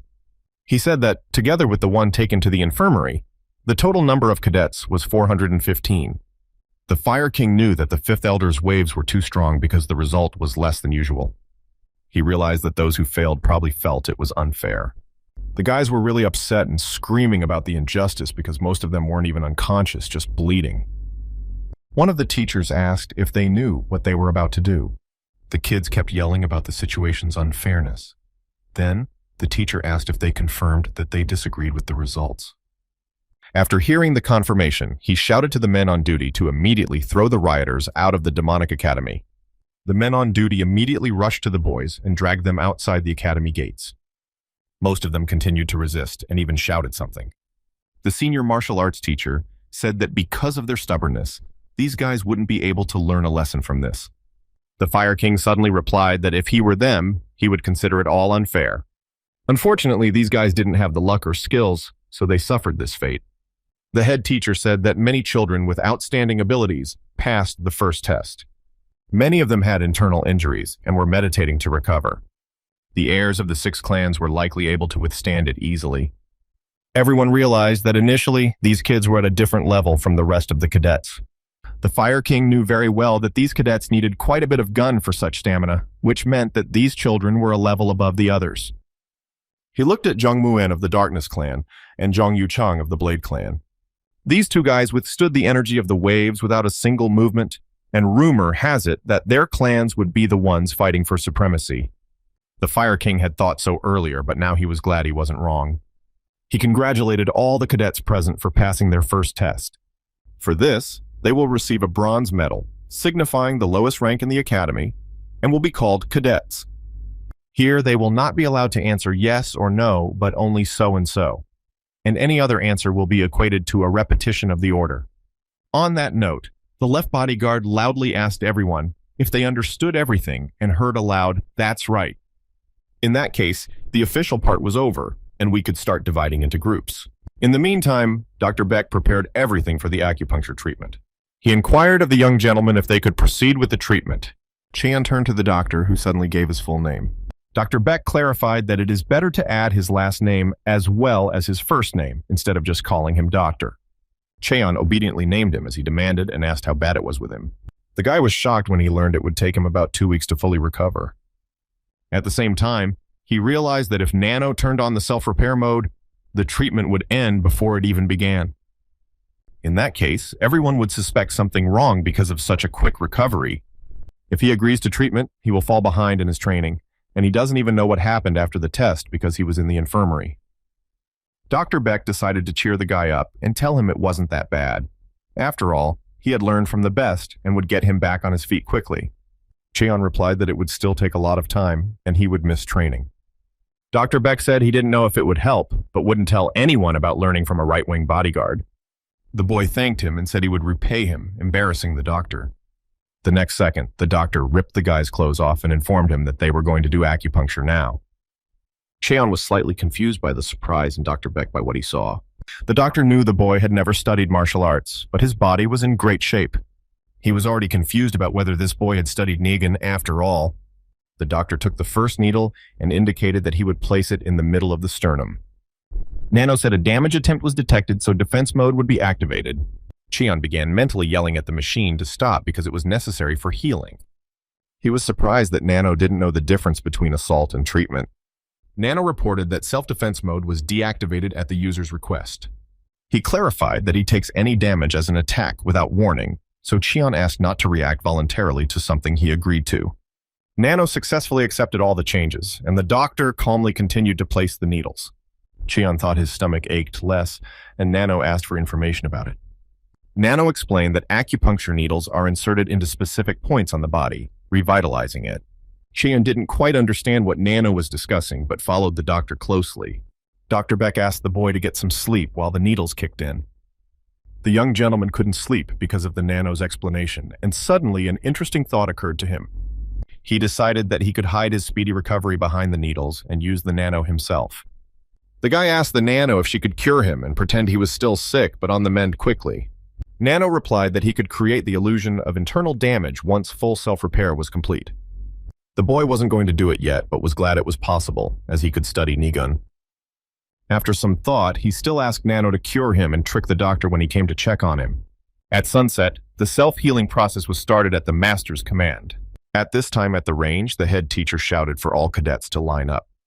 The cadets obediently replied, "So true," and quickly lined up on the line in a row. The Fire King announced that he would now tell them the next test. Before the third test, all cadets will be tested simultaneously. They will only have 20 days to acquire basic skills and strategy. This information horrified the cadets, for they were sure it was too little for memorized strategies. The Fire King added that only 10 would reach the next stage among the 20 groups. The guys quickly realized half would be expelled in as little as 3 weeks. Jongmu Kum knew that the 6 clans had an advantage. The Fire King laughed and said that this was the only stage in groups, so if they wanted to compete amongst themselves, they could fail as a whole group. He ended his fiery speech and allowed everyone to rest in the dormitory. Lastly, he informed the cadets that starting tomorrow, they would learn techniques and tactics from the mentors. The guys were intimidated, as these mentors helped throw those who didn't pass out of the gate. At this point, all cadets present were dismissed until tomorrow. The boys seemed in no hurry to disperse and began to consider their mentors. The first was a relatively young Group 8 instructor named Im Pyung. The mentor noticed that some of the boys remained standing and turned to one of them. The heir of the Chongmu-kum stream clan asked for permission to ask one question. The mentor clarified that if the guy knows, he is not allowed to ask questions regarding training. Youngmu-kum replied that he knew this, but his question differed. He was sure he would become the leader of his group. The mentor knew that the election for the group leader wouldn't be until tomorrow. Still, the heir children of the 6 clans, as always, thought otherwise. Jongmu-kum clarified that one of the cadets from their group is now in the infirmary. The mentor still didn't understand the question, and the man said he was worried about the group because there were fewer people. Guy asked to enlighten a cadet in the infirmary about everything he had learned that day. For a while, the mentor wondered if this would be a good idea. Jongmu-kum was already sure that luck was on his side, and this time, the illegitimate scoundrel would fall at his hands. The mentor patted the boy on the shoulder and said it was a great idea. He added that he would take note of his idea and personally go to the main building to hand everything over to the cadet in the infirmary. Youngmu-kum tried his best to stop his mentor and change his mind, but in vain. At this point, the instructor replied to the guy that cadets could only access the main building on special occasions. Youngmu-kum didn't think of that and got angry at the thwarted plan. Even though he was a member of the Stream clan, he couldn't use that here in any way. He asked his mentor to do him one more favor, if possible. The instructor had to stop and ask what exactly was wrong. Jongmu-kum inquired when exactly this cadet would be joining them. The mentor replied that it was too late today, but that he would know everything tomorrow and be sure to tell. Since things worked out like this, he had nothing to do but wait for Cheon-eun to return from the infirmary to the dormitory. Youngmu-kum was sure he would make the guy suffer so much that he would beg for demise. Meanwhile, outside the window of the Demonic Academy's main building, there was pitch blackness. As promised, the mentor visited the infirmary to inquire about the cadet's condition. He was surprised to learn that the guy had severe internal injuries and would have to be here for 2 weeks. The mentor realized that with this arrangement, it would not be easy for the guy to reach the top level. He even asked if there was anything he could do to speed up the process, to which the doctor replied that only Negan could help him, but he didn't have it. That's why there were no more options, even though the second test was 3 weeks later. The mentor didn't want his group to be expelled just because of one cadet in the infirmary. He asked the doctor's permission to speak to the cadet as there was much to tell him. Dr. Beck reported that the young gentleman was asleep at the moment, but that he would wake him up if necessary. The mentor saw no urgent need, so he postponed the conversation until tomorrow, glancing again at the boy's silhouette behind the screen. He took a deep breath and realized that his group was likely doomed. The guy barely passed the first test, so Cheon's luck ended there. Meanwhile, Cheon-eun continued to sleep as the self-healing process was underway. Someone rushed lightning fast this early morning through the forest towards the academy. This someone quickly dashed to the main building and went inside to the stairs. Cheon-eun was still sleeping, spending hours recovering and strengthening. Someone's harsh foot kicked the doors to the infirmary with all its might and strode forward. The young gentleman was frightened and jumped up on the bed, instantly coming out of his blue dream. Sob-men stood before him with a satisfied grin, informing the boy that his teacher had arrived. For some reason, Cheon-eun was quite surprised at the teacher's late visit. In his usual state, the right-handed bodyguard took out his flask again. Sob-men asked with a chuckle if his disciple would greet him. Cheon immediately jumped from the bed and said his student wished his teacher a good morning. Sob-men was pleased and asked if the kid was finished with the homework he got yesterday. The boy was even more surprised, for he had only been taken to the infirmary yesterday. He hesitantly asked the teacher if he was now talking about Nigong breathing. Sob-men kept his eyes on the boy and replied that he had asked him to memorize everything until his next visit. Cheon looked at the teacher and decided he was impatient and restless. The kid informed the teacher that he had memorized and learned everything. Sob-men was a bit taken aback because he had only said it to provoke the guy, but he had no way of expecting this. He praised the boy for a good job, and Cheon wondered why the teacher had come so early. The teacher made sure the kid didn't want to head back to bed and said there was something he needed to know. The right bodyguard reported that he could only teach him for 2 weeks. He explained that he could visit him in the infirmary, but once the guy was back in the dorm, he would have no further contact with him. Cheon was slightly surprised and upset, but said he hadn't looked that far. In any case, the right bodyguard could only come early so no one would suspect anything. Training with outsiders at the Demon Academy was forbidden, and Cheon didn't need the trouble. He realized it was his best option and obediently agreed to everything. Saab Men was a little surprised at the lad's submission, but informed him that they could begin. Cheon wondered if they would start right away, to which Saab replied menacingly that he wouldn't say any more about how much time they had left. The right bodyguard told the guy to turn his back to him and sit on the floor. Cheon carelessly fulfilled the teacher's request when the teacher said he needed to hurry up. The guy actually really wanted to know why the right-wing bodyguard was doing all this. The teacher sat down behind him and said it was good that the boy had memorized the Negong's breath. The next second, he touched the back of the guy who asked what the teacher would do now. Saab explained that he would start a thread on it because they were short on time. The young gentleman tensed up and was even startled when he heard about the stream. Saab said that it was created by Cheon's great-grandfather, but the latter may not worry since he will do it all by himself.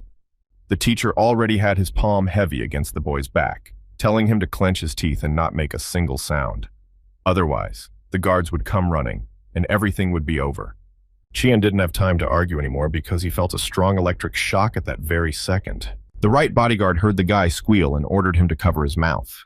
Nano began to tell the master that intangible energy had been incorporated into the user's bloodstream. The machine also reported that this energy was recognized as ki or chakra. Cheon realized the teacher's reign was quite strong, but couldn't take it anymore. At that time, Saab himself was quite surprised that the guy had never been trained in anything. He couldn't believe there were no obstacles or hindrances in the circulation. The only thing contradictory was that the muscles looked trained, provided he had never studied martial arts. At this moment, the right bodyguard wondered about the Lord's connection to him. He remembered the Lord's youth and relationship with Lady Hua, Cheon's mother. Saab knew that of all his 7 wives, the Lord only cared for Lady Hua. It is quite possible that the Lord has taken care of this child in some way, secretly from everyone. Everything was going according to plan and just fine, so the rest didn't matter. With this body condition, it only took 7 days to create enough Neong. That same early morning in the Demon Academy dormitory, one of the cadets was kicked hard in the face, sending him flying off into the corner of the room. Some other cadet delivered a powerful kick to his competitor. Everyone present immediately rushed to the fallen cadet with lamentations, for this was the heir prince. The others shouted that because of the attack on the Poison Clan heir, another cadet would not be able to bear the other cadet's head. The guy calmly replied that it didn't matter here anymore, whether it was him or this cadet. Becky said the academy was only based on strength, so he would now be in charge of the group of 12. Meanwhile, Saab continued to tutor his newfound disciple.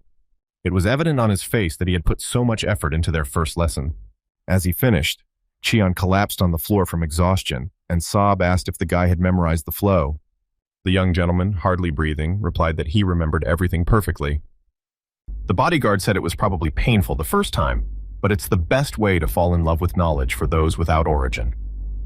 Cheon had exactly 7 days to gain enough Neong. The right-handed bodyguard decided to clarify if the guy understood him correctly. Cheon saw how tired Saab looked and realized he had used many guns, so he should be able to endure at least that much. He replied that with the teacher's concern, he would try to do his best. Suba was pleased to hear such a response and announced the end of the training session.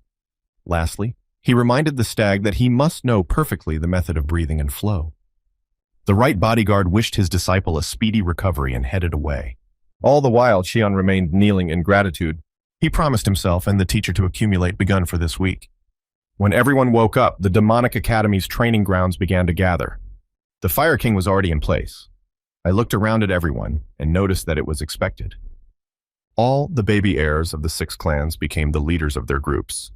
On the first day, the instructors were not in the dorms, so the cadets could battle each other and determine rank and leadership. Looking around at all the groups individually, the Fire King noticed something strange. In the 12th group, the leader should have been the heir to the Poison Clan, but instead another cadet stood in his place. Looking at the 2 cadets, one could tell they were having difficulty. The Fire King liked that the man wasn't afraid to compete for the leadership position with the heir of one of the 6 clans. The senior instructor informed him that it was time to begin cadet training.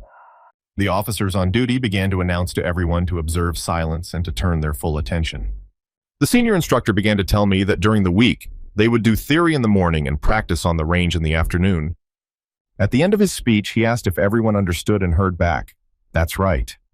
The first group was then asked to go to the auditorium for class.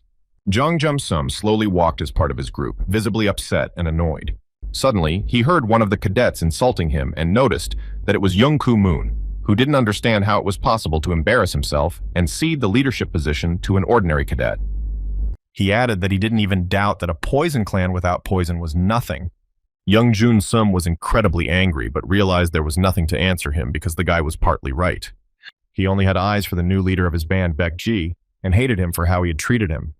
The boy promised himself that this self-appointed leader would regret being in the same group. After a hard day of study, the cadets had already gathered in the dormitory of the Demonic Academy. They were being escorted to their rooms by the instructors of each group when Jongku Moon was called out by someone. His instructor praised the guy for a good job today during practice. He reported that 7 cadets would remain in the infirmary for 2 weeks. The instructor himself didn't know how this guy would catch up to the others without practice, so he began with only theory. He also said that he intends to visit the guy in the infirmary again, and in the meantime, they have free time to do whatever they want. No one paid much attention to the instructor's words about the 7th cadet except for Jongku Moon. The Creek clan heir flew into a rage as soon as their mentor left the dormitory. His group members asked the leader to calm down as no one would be relieved that he was showing his bad character. Jongku Moon was holding back from the last bit of strength to avoid beating someone up. Unable to stand it, the boy shouted across the room that the 7th cadet couldn't stay in the infirmary that long. A member of his group named Ja Hen replied that if that's what the doctor said, it can't be a mistake. Youngku Moon angrily said that this stupid bastard was probably just pretending. He couldn't calm down, and he was pounding everything he could get his hands on because Cheon-yun was lying quietly in the infirmary. Ja Hen replied that it would be better to do something else instead of getting angry. The guy whispered his devious plan in the ear of the band leader, who obviously appreciated it. 4 days later, Dr. Beck was dying of boredom in his infirmary. He didn't know what else to do when his only other patient was already understood. It seemed to him that this Cheon-yun would be his first and last patient. Suddenly, right behind his back, the doors opened with incredible force. The doctor was freaked out and quickly asked what the big deal was. The instructor brought one of his cadets on his shoulders and said that he had hurt himself with a real sword during practice. Dr. Beck was over the moon and ordered the cadet to be laid on his stomach on a bed behind a screen immediately. The instructor was impressed with the doctor's quick work and praised him for it, embarrassing Beck. He inquired how things were, and the doctor replied that nothing vital had been injured. Though it calmed the mentor down, he realized it was a problem. The doctor noticed this and tried to calm the instructor down. He said that until the second test, they were all his responsibility, 2 of whom were already in the infirmary. Dr. Beck stitched the guy up and advised that it was necessary to hospitalize the guy just in case. The instructor was even more upset, but the doctor quickly reassured him that it would only take 3 days to get there. He understood and said he'd come back later after evening practice. The mentor still couldn't believe it happened right after switching to real swords, so there was no avoiding an explanation. It was a deep night, and only 1 candle was burning on the table in the infirmary. While Kyun-eun was resting quietly and unsuspecting, the cadet behind the screen was already getting up. He walked past the candle and searched for what he should take to execute his plan. At that moment, the cadet came across one of Dr. Beck's sets of medical instruments. The boy scrutinized each tool and settled on a sharp dagger. He took it and moved toward Cheon, carefully pushing aside the screen separating them. The cadet walked over, took one of Cheon's legs in his hands, and whispered what he was doing for survival. He only slightly touched Cheon's skin with his dagger before he flew aside from the decisive blow. It felt like the discharge of several dozen electric currents. The dagger fell out of his hands with a clang somewhere sideways to the floor. Cheon-yun quickly woke up and jumped up on the bed, assessing the magnitude of the whole situation. He looked at the cadet trying to attack him and knew it was expected. No one could even imagine what was going on in the infirmary of the main academy building that night. After a while, the cadet finally woke up and didn't immediately realize why he had lost consciousness. The guy was even more surprised when he realized he was bound hand and foot. He tried desperately to untie his hands and free himself, wondering who could have done this to him. Cheon heard a rustle and abruptly opened the curtain, seeing the cadet come to his senses. The young gentleman cheerfully replied that he had done it all to him, calling him a bald man. The cadet was confused and surprised at the same time, and didn't understand how this could have happened. Cheon explained that while he was lying unconscious, he tied him up and laid him down. The cadet was thinking about many things at this point. Still, the most important was how Cheon had done this to him if he had severe internal injuries. He also wasn't sure why the guy had called him bald for the umpteenth time. It was as if Cheon had read his mind and brought the mirror up to his face. The guy was horribly shocked to see that not a single hair was left on his head, but a shiny, bald spot. He began rolling around the bed in despair and yelling about how this could have happened. There's no telling how long this could have gone if Cheon hadn't splashed cold water on him. Next, he immediately gave the cadet a resounding slap to bring him to his senses. Unexpectedly, the cadet passed out, and Cheon had no choice but to wait for him to awaken.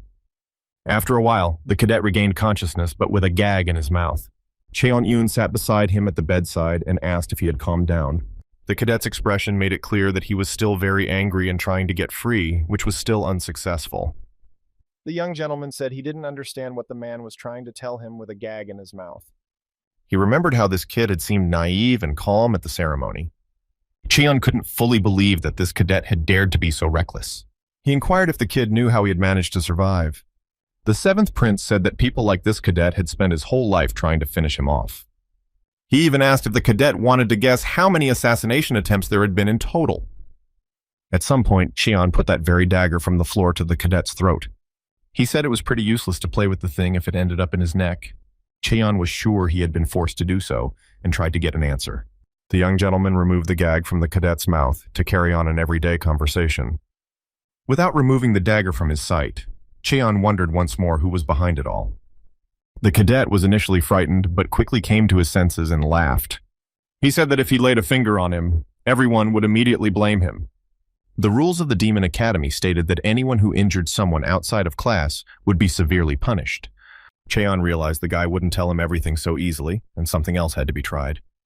The cadet shouted back that he could even torture him, as he would not tell him anything anyway. He was even pleased that he had proven himself to be a tough nut in Cheon's eyes and not some kind of coward.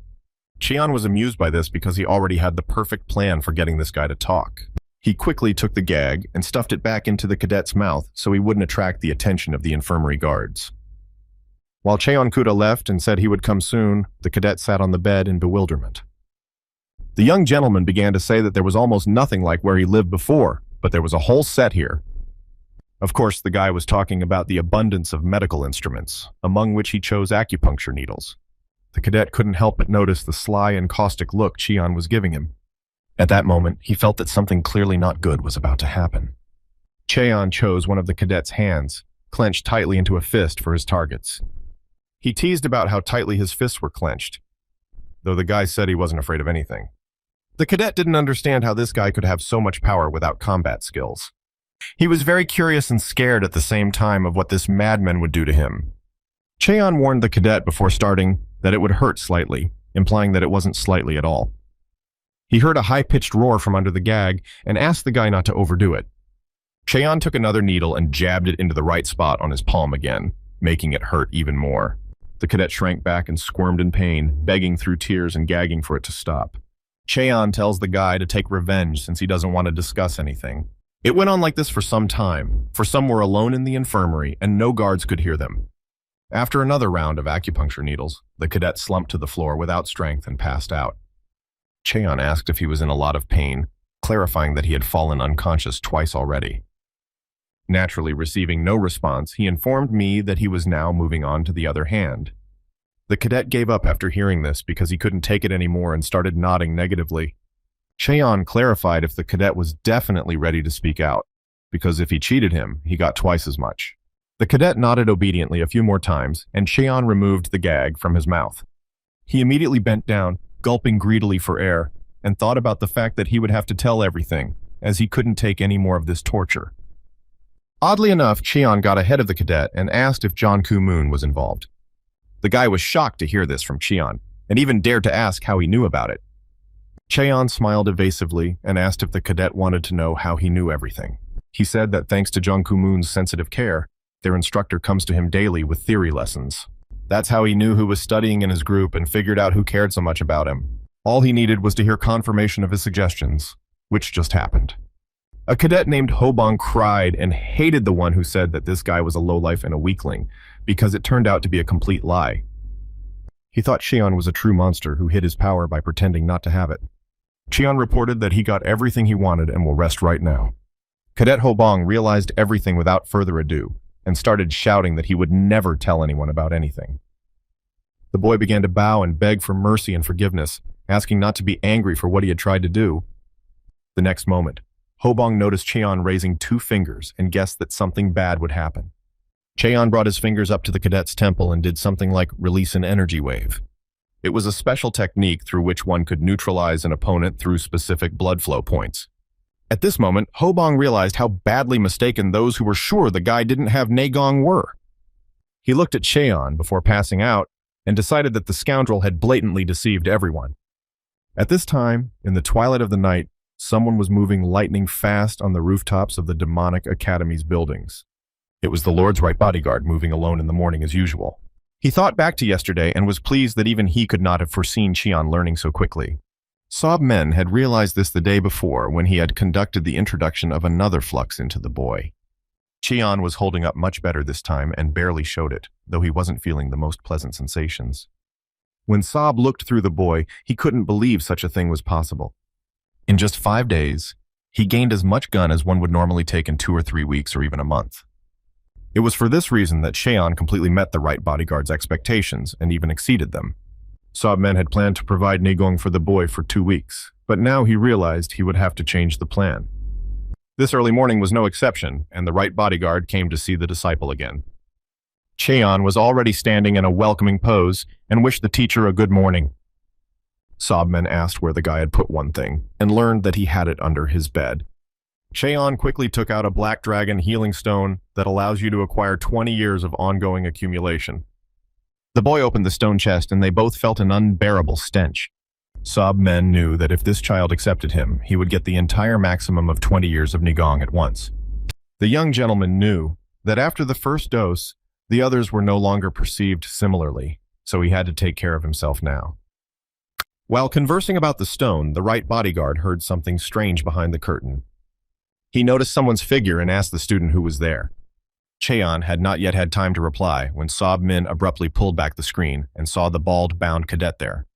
The teacher guessed that the kid had done something to his point of blood flow that was responsible for neutralization. Cheon told the teacher how this guy tried to attack him after Dr. Beck left. He clarified what the group instructor had said about using real swords and the assumption that this cadet had hurt himself on purpose. The right bodyguard was just furious that someone dared to do such a thing in a demonic academy, and also hoped that he wouldn't be punished for it. There were 2 possibilities. The first was that this kid was too brave to do such a thing. The second option was that someone simply forced him to do it. The teacher noticed from the look on the guy's face that he obviously knew who was involved in all of this, and gave that order. Cheon replied that it was one scum from the Stream clan, with whom he had also gotten into the same group. The right-handed bodyguard knew the entire Kree clan family was herded as rebels and trespassers, so their guy couldn't do otherwise. The teacher took a deep breath and said that although it seemed like Cheon had a difficult life, he was used to it by now. Suddenly, even to himself, Sob Men felt even sadder at how the guy reacted to all this. At this point, the teacher delivered a sharp blow to the cadet's desired circulatory point. He explained that if you poke those points with Nugon for less than a year, the effect would be gone in a few hours. It's best to use 10 years of rain to get the desired effect and do it right. Cheon replied that he understood and returned to the black dragonstone chest. The teacher said it was now possible to absorb it, and the kid asked how to do it.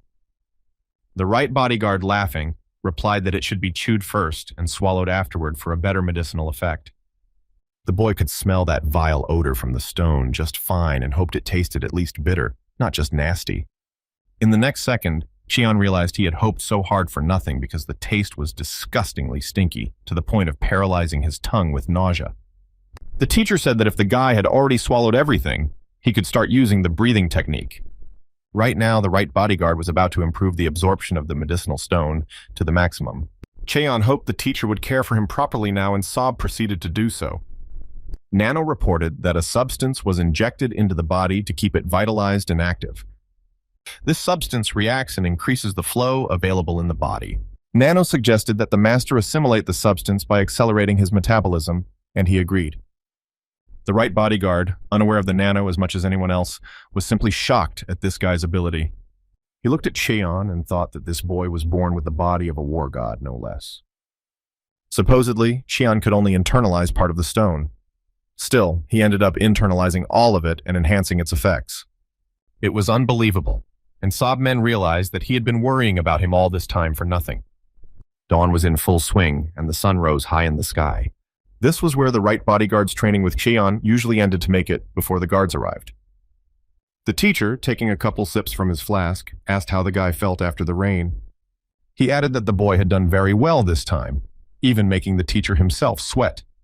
Sob cheerfully informed the surprised kid that he had assimilated 1.5 times as much antigen as he had estimated.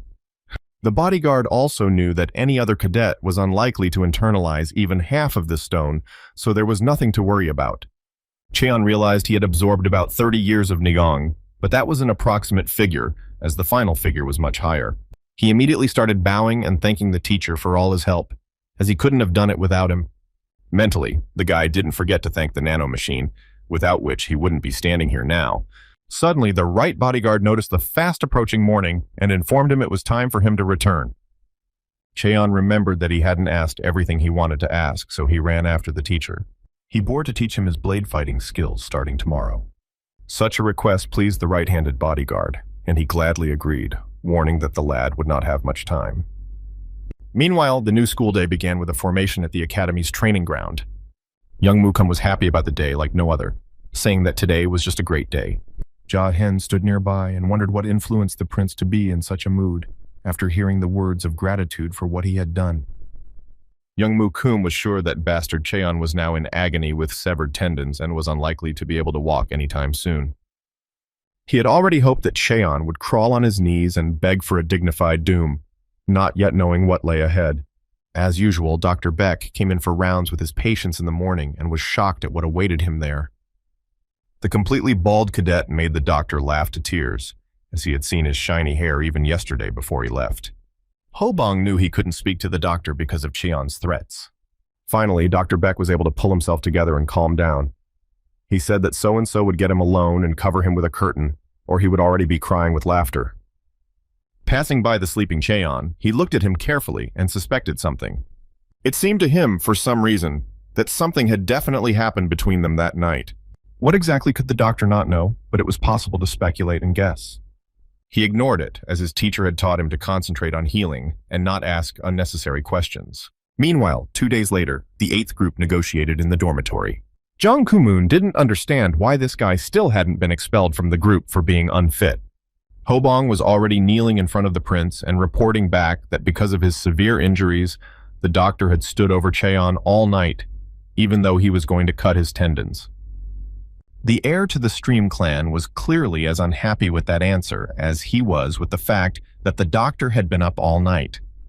Hobong began to sweat with fear but still tried to stick to his story. Young Mukum became clear as his seemingly flawless plan was once again doomed. With all his might, he pushed at the cadet, shouting several dozen insults at him. Unable to cope with his anger, the heir threw a few more punches at the guy, asking if handling such a paltry task was hard. At one point, he tried to be stopped by another cadet who had devised this ingenious plan. Jahyun crouched down next to a frightened Hobong and started asking what the name of the doctor guarding Cheon was. Hobong didn't immediately but quickly remembered that the doctor's name was Baek Jong-myung. Jahen momentarily thought and told the prince he had heard that name before. He considered this guy not just a doctor but a disciple of Baek Jong-woo himself. Everyone knew that Baek Jong-woo was the Lord's personal doctor and was in the top 30 of the Demon Academy. It was really Dr. Beck who was his disciple and had excellent martial arts skills. Jong Mukum's temper flared again at this moment as he realized it was an absolute mistake to send this cadet there under these conditions. He continued to beat the cadet and yelled at him not to even count on helping his little clan.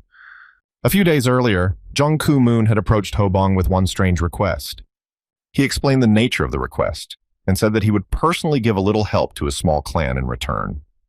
Hobong realized that he would tell him the truth about Cheon's strength if he kept his promise. Right now, he didn't see the point of it. He wanted Cheon to return to the group as soon as possible to see how brave this prince would be then. At some point, Jong Mu-kum stopped pounding the guy and looked at him carefully. He didn't immediately realize why he had a bandana on his head and pulled it off abruptly. There was no way the heir to the Creek clan expected to see his clear reflection in Hobong's glistening bald head. He mistook the guy's shaved hair for repentance and a plea for forgiveness and mercy. The rest of the group had hoped for a quiet time outside the dormitory walls, but they were sorely mistaken. Young Mu-kum informs his trusty buddy Ja-hyun that he feels disgusting, so they must escape. Hobong was left lying on the floor alone, thinking about how much that underprince would regret what he had done to him today. Another 7 days had passed since Cheon had arrived at the Demon Academy's infirmary. Cheon Yoon never sat idle for a day and devoted all his free time to training and learning. He already knew every move well, honed over these hard training days. Cheon felt stronger than ever, but certainly not without the help of his teachers Naeun and Nano Machine. All this time, the right bodyguard had been watching him closely and had concluded that this guy was a real genius. He only demonstrated the butterfly technique to the boy a few times, but within a couple of days, he was already performing super smooth and natural movements. The teacher saw that if Cheon practiced constantly, he would have no problem practicing the elements. He waited for the guy to finish the butterfly technique and informed him that they would now proceed to the individual elements. The right bodyguard himself began to show the first movements for further memorization. Cheon knew for sure that thanks to the Nano's scanning ability, he could replicate all of his movements exactly. He would look too suspicious one way or another, so he needed to take things slower. Transitions in the Negan technique consisted of 24 elements, where the first 3 counted as 1 and created 8 elements. The teacher realized that it took too long to teach the basic movements. For this reason, the right bodyguard didn't have time to teach the boy the bindings. He wished he had at least a month or 2 to teach the lad everything thoroughly. After a while, the right bodyguard informed Cheon that this was the end of their training, praising the guy for doing a good job. The young gentleman, as usual, thanked the teacher for the training and said he flattered him. Next, Sobmung handed the boy some paper with the first elements of the butterfly technique and methods of controlling the Nagong. He indicated that he'd like to teach the kid everything himself, but they didn't have any time left, so he'd give it to him to learn on his own. Sob Men clarified that when they meet later next time, he will make sure to check everything. Cheon immediately told the teacher that he wouldn't let him down and would learn everything. The right bodyguard was about to leave and drew his sword from afar with the power of the Naigun. The sword flew lightning fast straight into the hand of Sobmi, who had great strength. The right bodyguard informed the apprentice that this was his great wild blade. He next threw this blade toward the young lord and asked him to try practicing with it. Cheon scrutinized the weapon and said that the sword looked much heavier than it was. Sobmung smiled and said that their clan's perfect battle swords were much lighter than the others. Cheon quickly guessed that it had to do with the butterfly technique, for which his teacher also praised him. He tried one move with it and immediately cut off a piece of the table, saying Dr. Beck would disapprove. Sob Men said that although this sword was narrow and light, it was made of the finest metal with exceptional sharpness and strength. He showed the guy what he wanted to see and asked him to move to a safe distance. The teacher asked to observe as this was his personal butterfly technique. Cheon decided not to waste time and quickly asked the Nano to scan the teacher's every move. Nano announced that motion scanning had begun at the user's behest. The right bodyguard was already rushing back to his place across the rooftops of the buildings at breakneck speed. On the opposite side of the buildings stood the head and left bodyguard, who talked about how cleverly they pretended not to know anything. The Fire King said he couldn't disobey orders and had fun watching that rat whine and hide back in its hole. By rat, he meant legal bodyguard, clarifying this to the man in charge. The Fire King also said that the guards on the second floor should be changed so that they would have enough time to rest. The chief bodyguard abruptly got ready to leave, and the Fire King wondered why he had become concerned about the 7th prince.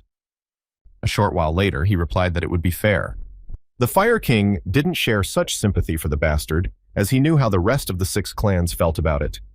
He wanted to say something else but didn't have time, as the main bodyguard moved away with the speed of a whirlwind. For this, the chief bodyguard was called the King of Wind, so it would be pointless if anyone wanted to catch him. The Fire King pondered whether the remaining 10 days could make a big difference. Meanwhile, Dr. Beck came to Cheon and examined him for a long time, not understanding what was wrong. Usually when he comes to him, the guy wakes up right away, but today he is still asleep. At the same time, the doctor realized that this was likely the last time Cheon could sleep peacefully, and for so long. As soon as he discharged him, the guy would have to go through a lot immediately, so he decided not to wake him up and let him rest. On the other hand, Cheon was undergoing changes to his muscles and circulatory system from the Nano to match the right level of butterfly technique. He had about another hour to go before this process was fully completed. Dr. Beck also decided to nap since he had no other patients and was the only one sleeping off the last one. He had to wake up to a sudden sharp sound behind the screen where Cheon was lying. The doctor immediately rushed over to the guy, but when he saw him, he didn't understand what was happening to him. After the process was complete, the young gentleman experienced a feeling of nausea, as he had on previous occasions, and immediately spewed the entire contents of his stomach onto the floor. The doctor was lost in speculation as to why the guy, just before the high, suddenly became nauseous and threw a shiver and fever at the same time. He waited until the nausea ended and helped the boy get comfortable on the bed. The doctor decided to feel the guy's pulse again, just in case, very surprised. He didn't understand how a person just sleeping could have such a frantic and irregular pulse. Nano informed the master that his body's response to the change had stabilized. The guy's vitals returned to normal in just a second, and he continued sleeping peacefully. Dr. Beck just racked his brain with thoughts of what it could be, for he had never heard of it from his teacher before. Anyway, he didn't know what else he could do, so he decided to head out for lunch. When the young gentleman heard Dr. Beck leave the infirmary, he immediately opened his eyes. He slowly and carefully sat on the bed and tested his strength. The first thing the guy did was look at his hands, which he balled into fists tightly, feeling incredibly powerful. This strength differed from his 6 hours ago, so one could assume that Sob Mung had gone through many teachers. The kid figured that he'd probably freak out if his teacher discovered this had happened to him in 6 hours. The following early morning, the right bodyguard arrived for another training session. Cheon was fascinated by how Sob created such intense pressure from the initial elements of using the Nagong. The guy checked with the nano just in case he had managed to scan all the movements. At this point, the teacher asked the boy if he had scrutinized everything. Sobman regretted that today was the last day of their training, and he couldn't teach the boy the beginning elements. Cheon sincerely thanked his right bodyguard for all the work done on him. The teacher only replied that he would have a tough time on his return to the academy. The right bodyguard was gone in a second, leaving the guy alone. Cheon was finally convinced that at least one person in this place cared about him. Now he had to fulfill the teacher's expectations 100%. Nano said it would take about 6 hours to transfer all the scanned information to the body and then rebuild it. Cheon was a little perturbed and upset that the process took so long. Before starting the process, the guy decided to repeat a few elements. Although he had only used one beginning element of the teacher, he already felt a complete similarity of technique to the teacher. At one point, the young gentleman could even feel someone walking down the hallway through the walls. He didn't remember when his perception had become so heightened and sensitive. After a while, the lad was confident that all the preparations were completed. Just at this moment, Dr. Beck, walking toward him down the hall, came in and gave him a strange look. The doctor was puzzled and asked what kind of completion the guy was talking about, and learned that he was ready to be discharged. Dr. Beck saw no impediment to this, so he gave the guy his clothes and went to fill out the paperwork. In parting, he said sadly that he did not know what to do now because he was left without any patients. Cheon smiled wryly and informed the doctor that he wouldn't have any more of them soon. He thanked the doctor profusely for everything and replied that he would pray for him, for he really wasn't a bad guy. When Cheon left the infirmary building, the doctor was alone again and decided to sleep. The guy was really grateful for many things from the doctor, especially his silence about training with his right bodyguard. Being here for so many days would be pretty uncomfortable if he objected or said anything about it. Cheon promised to never forget Dr. Beck's kindness and to send as many patients to him as possible. The cadets have gathered at the training ground for an afternoon of group training. The guys in Group 8 were quite surprised to see the 7th prince in their group 2 weeks later. The one who was, to put it mildly, the most excited to meet Cheon's bastard was, of course, Youngku Moon. He looked at him silently and despised him simply because the lad was illegitimate. The instructor immediately noticed the guy and asked if his body had fully recovered. Cheon reported that, thankfully, he is absolutely entirely completely healthy. The instructor asked if the guy remembered his position, because he had been coming to him all this time and explaining the theory. The answer satisfied the mentor, who commanded the lad to run to the others. Cheon headed towards the other group members and walked past Junku Moon. Naturally, the heir to the Brook clan couldn't refrain from commenting and said that the fellow would only dare to appear now. As Cheon calmly walked onward, Junku Moon continued to pour mud on the bastard. What hurt him the most was that this 7th prince simply ignored him. Cheon knew better than anyone that rejoicing early was not a good idea, especially under the current circumstances. The instructor said they would begin practicing with real swords and must keep their distance for safety. He also said that if there was another such incident involving the sword, he would be forced to expel the cadets from the academy. He asked if everyone understood and heard back, "That's right," for a more accurate notion. The instructor raised a red flag upward, which signaled the start of training. All the groups scattered around the range in different directions simultaneously. The instructor thought that although the Creek clan heir was quite arrogant, he was a good leader for the group, except for Cheon. For this reason, he specifically put the guy in positions with the least movement. At some point, he decided to scrutinize his every move. The instructor didn't even think he would be surprised that the guy kept up with every team member's movement. He repeated time and time again to get the guys to align their shields and keep the row steady. The instructor continued to lead the drill, commanding the sequence of movements and stops. After 15 minutes, he noticed the members of his group visibly losing ground and told them not to think they could beat any of the cadets that way. Despite all the instructor's comments and remarks, some guys could no longer stand on their feet. The mentor found it strange that the guys who had been practicing for such a long time were already giving up. In contrast, Cheon-yoon was holding up quite well and didn't even look like someone who had been in the infirmary for 2 weeks. He decided he might have made a mistake and promised to recheck the guy, commanding the guys to switch positions. Young Koo-moon, as befits a group leader, began to give commands to his team members. He told me exactly when to take a step or two and when to stop. Cheon-yoon didn't lag behind the rest of the group for a second, and somewhere even did better than them. Jung Koo-moon was furious that this bastard hadn't misjudged his moves yet. He couldn't bear to watch the guy succeed in the demonic academy. The prince of the Brook clan mentally tried to contact his mate Ja-heng. He asked the guy to nod if he heard him well and was ready to follow orders. Jung Koo-moon asked the guy to do whatever he told him to do regarding the third row.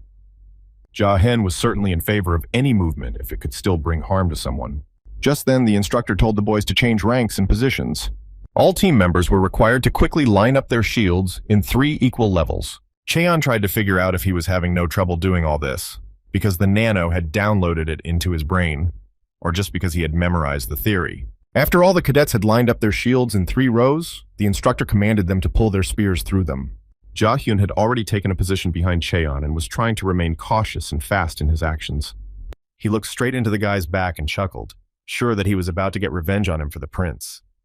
The guy had already advanced towards the bastard, simultaneously insulting and blaming him for every possible sin. Ja-hyun only had time to put his foot out and lightly touch the edge of Cheon's clothes. It was all about the fact that Cheon already knew who was at his back and quickly turned around, thus scaring away the offender. Ja-heng was originally going to use a bit of Nagong, but now there was nowhere to go, and he swung with all his might. When he touched Cheon, he flew backward with a powerful throw like lightning. The guy was swung back enough to dash his back a few dozen more meters. Jong Mukum had been closely watching his buddy's actions and was quite surprised when he bounced back so hard. Ja-heng lay sprawled on the ground and realized he could not even get up. What had gotten to him was that Cheon's rain was dozens, if not hundreds of times stronger than his. While pondering this, he didn't immediately notice someone walking up to him and blocking the sunlight. An irritated and angry instructor recognized the guy who had caused another scuffle. Cadet Ja-hyun was startled and surprised when he saw his mentor before him. He suddenly realized he could still feel the pain of the retaliatory kick in his ankle. The cadet quickly found Cheon-yoon's gaze and noticed him smiling back at him achidically. He instantly became furious that this illegitimate dared to laugh at him. The instructor didn't care about his squabbling, so he saw only the guy's teeth clenched into anger and told him to calm down immediately. While Ja-hen was trying to justify himself in some way, the instructor stabbed him in the chest with his spear in a sharp movement. The mentor immediately asked if he was the same cadet who had stabbed Hobong in the back with his sword last time, knowing the answer to that in advance. He informed the lad that he would not have a rest for the next 4 days, as he would be undergoing hellish training until just before lights out. The instructor turned into a beast as the cadet tried to devise another ridiculous excuse before saying, "So true." The other group members were even happy about this turn of events because they couldn't stand the arrogant Ja-heng. Young Koo-moon was now most angry, as he had once again failed to fulfill his plan for Cheon. The guys kept discussing that even the Creek clan heir himself couldn't cover him. Someone looked at Cheon at this time and thought that even though he was being trained by the right bodyguard, it was still all strange. It was a Fire King who knew that Ja-hyun had about 30 years of Nagong, but was weaker than Cheon. He couldn't believe this drunken sobman could teach anything important. The Fire King even wondered if this man had the natural ability to fully internalize the benefits of the medicinal stone. After all, he decided that he was right in that, although this guy was a bastard, he was still born of a lord. Since there happened to be 2 heirs in the same group, it should have been an exciting performance. Meanwhile, the instructor and the cadets moved into the large hall of the main range. All the cadets came to the mess hall and waited for the instructor's permission to begin. Everyone immediately pounced on the food, especially Cheon, who had seen only mediocre food in the infirmary lately. It was torture for him to eat one meal of porridge for 2 weeks. Although he was a bit tense by Jang Ku-moon's gaze, he wasn't going to mar his meal with it. The guy didn't understand why this guy hated him so much, but he had no intention of forgetting the actions of the 6th clan. He would never forget that moment when his mother was dying in front of him, and there was nothing he could do about it. Finally, the instructor announced that Friday's schedule was complete, and everyone was free to go, except for one cadet. Everyone began to quickly disperse while Jia Heng trembled in fear and panic. The instructor beckoned Cadet Jia Heng to follow immediately. Cheon Yoon was happy to see what was happening at the training ground. Finally, alone with his thoughts, he looked at the dormitory he was to enter for the first time. He looked around and decided it wasn't too hard to remember their room number, which matched the group number. At that moment, someone called out to the guy and asked where Cheon would go without permission. Of course, it was none other than Youngmoo Kum, waiting for the guy on the stairs. Cheon looked at his opponent and knew that this rascal always lived up to his worst expectations. Plus, he never approached alone and was always with his pups to look like a gentleman among them. The heiress of the Sound clan was just passing by and noticed that everyone was crowding around the 7th prince. Jong Wo-ryu was a little surprised that Jongmoo Kum would openly voice her hatred for Cheon. The heir to the Creek clan ensured that quite a few guys had gathered around them and decided to begin. He stepped out of the crowd and moved closer to the 7th prince, preparing himself for the spectacle. As soon as he got as close to him as possible, he immediately started insulting him, calling him the dirtiest words. Youngmoo Kum continued to say that this bastard had been in the infirmary for 2 weeks without exerting himself, and now he had come here to show what a hero he was. Just when he started talking about Cheon's foul blood, the man asked if he had insulted the Lord now. Obviously, the Creek clan heir didn't understand what he was talking about and asked again. Cheon decided not to be ceremonious and explained to the guy that when he called his blood dirty, he was making a direct insult to the Lord himself. The guy added that if Jongmoo Kum feels like a god so much that he can insult the Lord, he can continue. The people behind Mukum's back began to whisper, and he was simply furious at how this had turned out for him. He was desperate to destroy this guy in front of everyone, and it went the other way. The heiress of the Sound clan said with a chuckle that Jung Ku-moon was indeed a true fool. The Sword clan's heir, Jung Ken-wung, was watching everything from the side. He didn't understand why he had to freak out over petty things and get involved in such a story in front of everyone. Jongmoo Kum couldn't take any more judgments from the outside and grabbed Cheon by the collar, insulting him. He didn't even have time to swing before he received a powerful punch in the face from the 7th prince himself. The Creek clan heir rumbled to the ground, holding his nose tightly and shouting curses. Cheon didn't let the moment go to make a joke of the offending man, and started parodying him and asking him what he was trying to say with all of this. As soon as the Creek clan heir saw the blood dripping from his nose on his hand, he instantly turned into a rabid beast.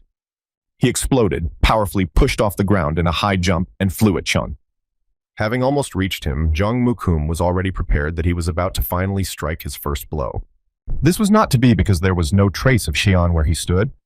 The 7th prince quickly bounced to the side, thus avoiding the blow from his opponent. Youngmoo Kum noticed the bastard disappearing again and yelled that he was trying to escape from him, but he wouldn't let that happen. The other guys noticed the speed at which the guy was moving and were quite surprised, knowing his history and background. Youngmoo Kum noticed that all of his guys in the group froze in place and shouted to them to go after the guy as soon as possible to catch up. The heir to the Brook clan simply could not believe that this illegitimate dared to hit him first and escape. He was also well aware that if he left it all for nothing, he would no longer be considered human. Meanwhile, Cheon Yoon rushed lightning fast through the forest behind the Demon Academy. None of the boys could keep up with the 7th prince, who was incredibly fast and agile. They even felt that the guy was running at exactly the right speed so that no one could catch up with him. At this time, they had all already been caught up by an enraged Jung Ku-moo, who was shouting at them that they wouldn't even catch up to a girl at this pace.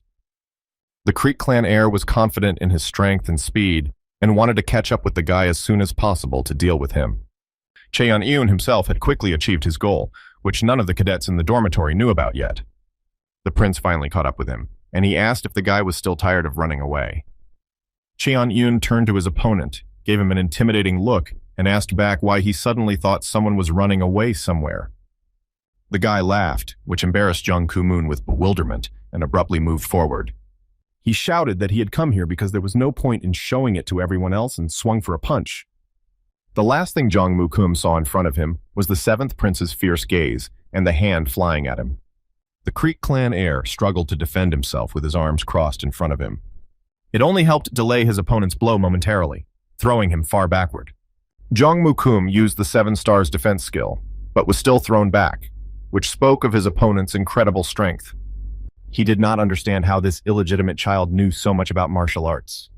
The heir scrutinized Cheon's movements and noticed that they had become smooth and confident, indicating the presence of Negong. Of course, Cheon noticed how nervous and anxious his opponent had become, so everything went according to plan. He liked what was happening here, so he decided to take his time and enjoy the moment. The rest of the team finally caught up with them and immediately rushed towards the Creek clan heir. At this moment, Cheon decided to use the second element of the butterfly technique, light circular movements. Suddenly, the guy noticed something strange in the maelstrom of events and decided to stop. It seemed to him that the Creek clan heir had blacked out from that blow.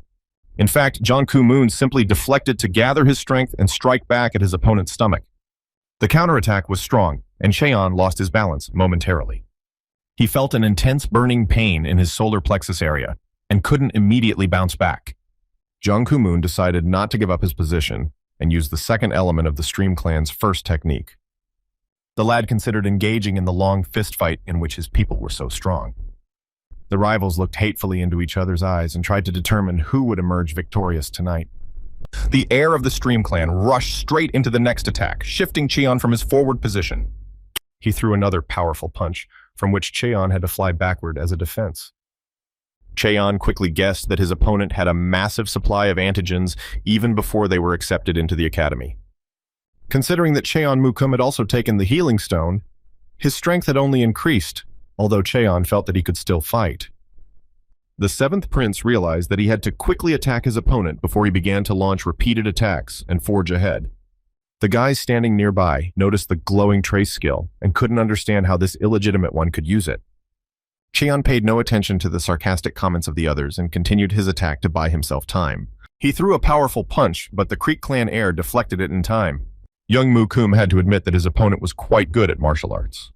So they had to attack quickly too, not allowing Cheon to strike first. The seventh prince flew back again from another heavy blow, twisting in the air several times. Young Moo-kum noticed this kid was good at short attacks and close combat. It seemed to him that Cheon was completely inept at responding to his opponent's attacks, which was his undeniable advantage. At this time, Cheon himself realized that he was only thinking about his punches and in no way anticipated the number of quick attacks. Young Moo-kum was surprised by the man's skills because they were entirely unsuitable for him. Still, afterward, he realized that the man was only improvising. He added that this bastard is only trying to copy others without knowing his limit, which is highly expected. Cheon wondered if his opponent realized that he had no time to learn more than 2 positions, and certainly no experience. The man was not a fool, so he could understand Jong Moo-kum's thoughts and statements. He didn't even think that having experience would show the difference between them so much. Jong Moo-kum said he had no idea how this bastard had learned martial arts, though it wasn't that important anymore. He launched a new attack, using the 5th element of the Stream Clan's technique, the roar of the stream. Of course, Cheon saw the opponent flying at him and quickly considered what position was best. Nano reacted quickly and reported increased visual ability to respond to the threat. A quick scan of Jong Moo-kum's movements and activation of the defense mode from the training fights followed. Cheon quickly gathered his thoughts and deftly bounced off another batch of his opponent's attacks. Young Moo-kum didn't even realize how he found himself facing Cheon's hand, about to strike. A moment later, the guy felt the intense pain of a fist landing on his jaw. The expression on Cheon's face showed that he had not expected this turn of events. As Jong Moo-kum flew somewhere to the side with a broken face, he thought about what exactly Cheon had used just now because there was no technique. The seventh prince didn't seem to understand what had just happened, as he hadn't fought anyone like this before. Nano informed the master that boxing was a combat defense option for this training fight. He also explained that the learning fight includes an indicator of independent learning based on analyzing the opponent's movements. Cheon had no idea what it was about, but he asked if he could use boxing instead of the butterfly technique.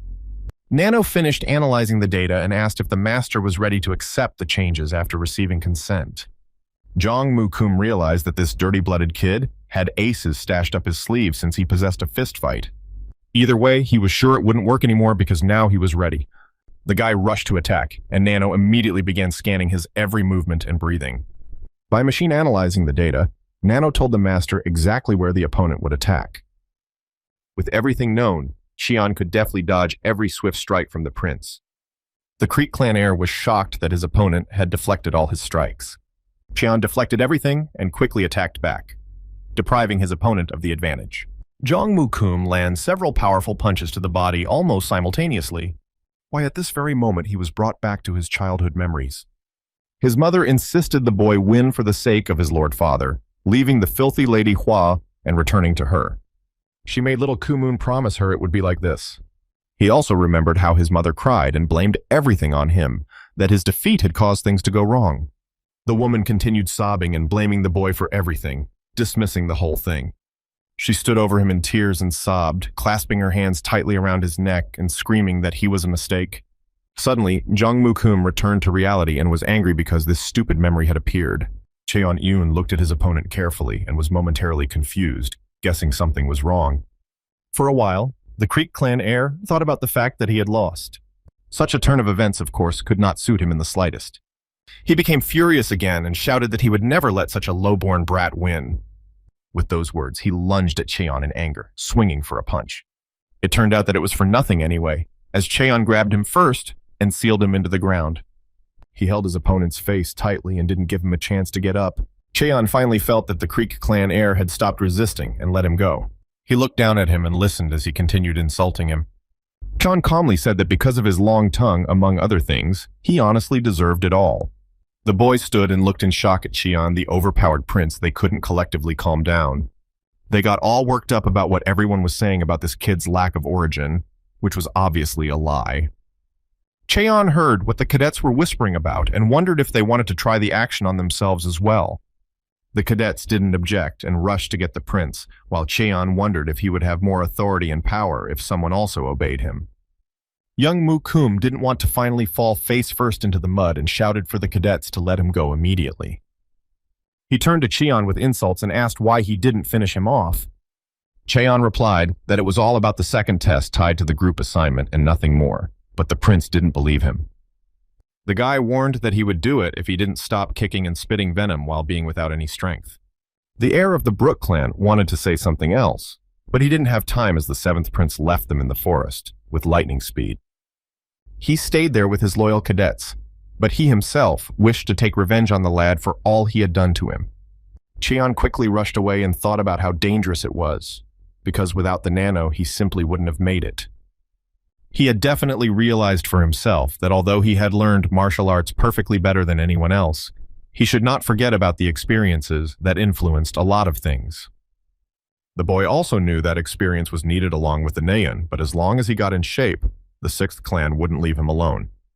To begin with, the young gentleman decided to explore how to use what he already had. Cheon turned to Nano to ask how many of his functions he had already used. Nano quickly began checking and analyzing the master's status, and reported that only about 3% had been used. The boy was quite surprised at this answer, for he was sure he had used much more. He began to ponder that the nano had many more functions he could use. Cheon asked for details of what other functions he had in his brain to be downloaded. Nano Machine clarified that along with this, English will also be uploaded for better understanding of each other. The guy agreed to accept all the information, and Nano started the process of transferring the information to the brain. As soon as it started, Cheon froze in place for a while and experienced an electric shock. When the transfer of information was over, the guy could feel the sheer volume of it, and although he felt slightly sick, there was no more nausea. This was a great progress for him, because he immediately rushed to look for the search for the desired functions. Nano quickly opened up the entire available list to him, which turned out to be just infinitely huge. What he was most interested in right now was information about repeated battles in the augmented reality where experience could be gained. Nano explained that all you have to do is enter the base of who you want to analyze, and you're all set. Cheon chose Jongku Moon as his opponent, who was possible to create with the information previously available, but not completely. He decided not to waste any time and try it right now because everything was going to go smoothly. The activation of the simulation avatar in the appearance of the selected user has started. This avatar in the augmented reality looked just like his abuser in life. The most interesting thing was that only the master could see the avatar in question. Nano asked the master to set the influence percentage, that is, the number of attacks received, which Cheon set to 100. After completing the whole process, the avatar even spoke in a similar manner to Jongku Moon with insults and threats. Cheon was a little confused that such a silly part of the battle was also part of the simulation. The guy was finally happy that he could do whatever he wanted with it and not get punished, since it was just an avatar. The simulated avatar continued to provoke the young lord to attack. Immediately after his words, the avatar took the fifth element of the clan's first stream technique called Roaring Stream.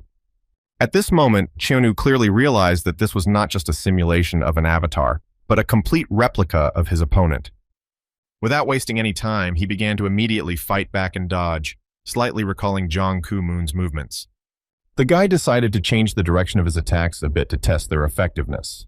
Unfortunately for him, none of that helped, and he still got hit hard even from the avatar simulation.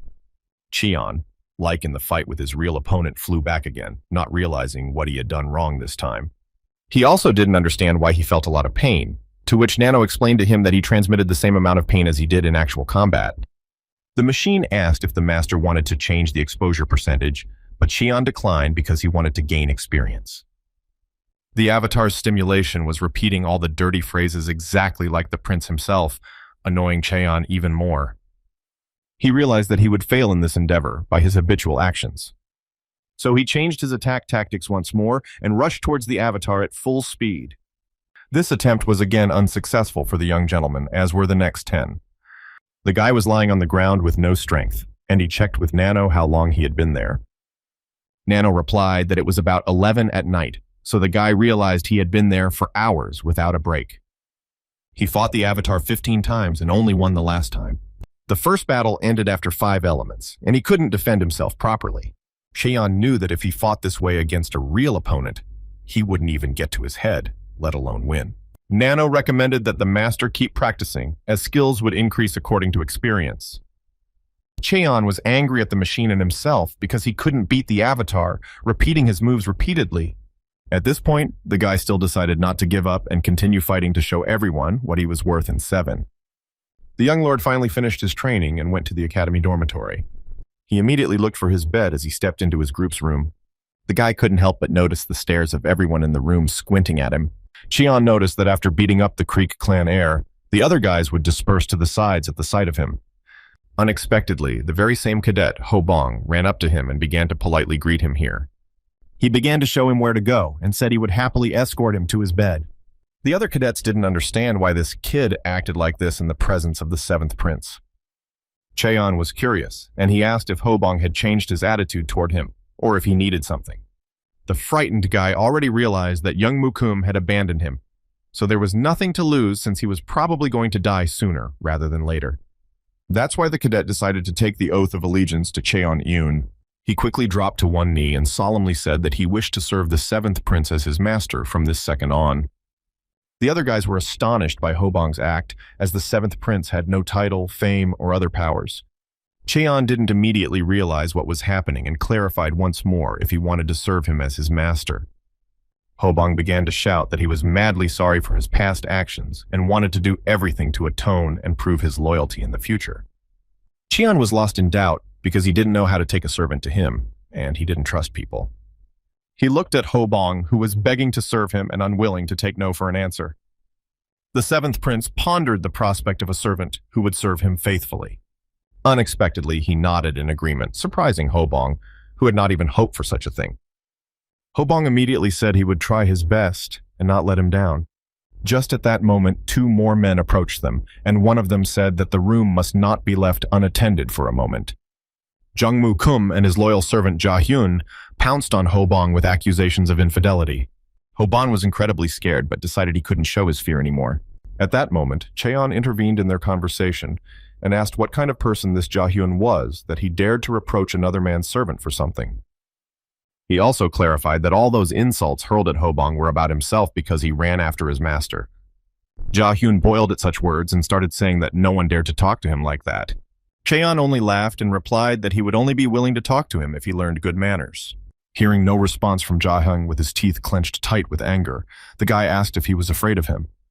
This was the last straw of the cadet's patience, lashing out at Cheon in a vicious rage.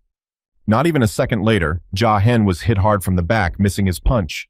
A moment later, the guy was already face down on the floor, having been rammed a couple meters forward. Cheon felt this cadet was too weak and not even close to matching the avatar. Hobong dropped to his knees in surprise and gazed at the Lord with admiring eyes. At that moment, he realized that he had made the right choice. Cheon saw the Stream Clan heir's disgruntled face and asked if he would like a refill. Jongmu Kum responded that the self-proclaimed prince should be careful because having a servant doesn't make him an important person.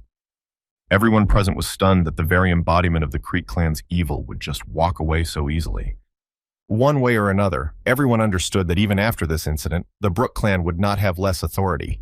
Either way, they would find out about that later, but they were better off staying on neutral sides for now.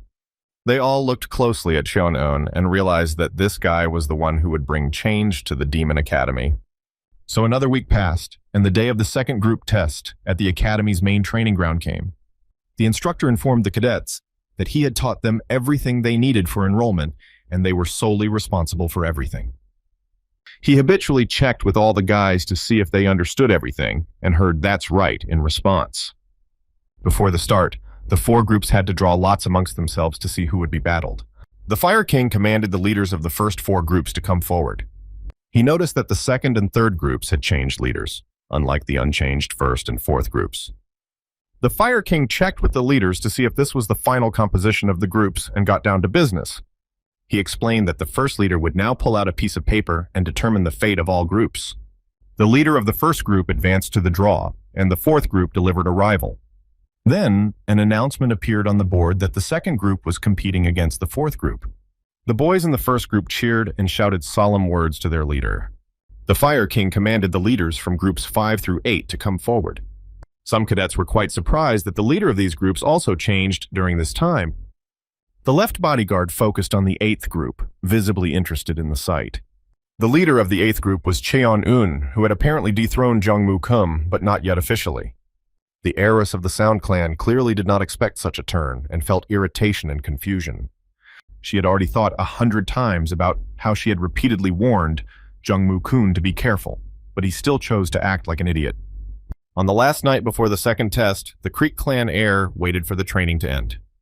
The guy went off to watch everyone else from afar from the cliff opposite. The heir to the Brook Clan thought those who stayed behind to train after the school day were fools. He didn't understand why he would do that when all their strategies and moves were visible to everyone else. The guy realized there was nothing more to see and decided to practice somewhere farther out in the woods. Just then, a Sound Clan heiress joined him on the cliff. Young Mu-kum remembered her last statement to him, so he was surprised to see her here. He decided he didn't want to make her appearance a huge deal and just walked away. The girl wondered if he was ignoring her, but she quickly got in his way without waiting for an answer.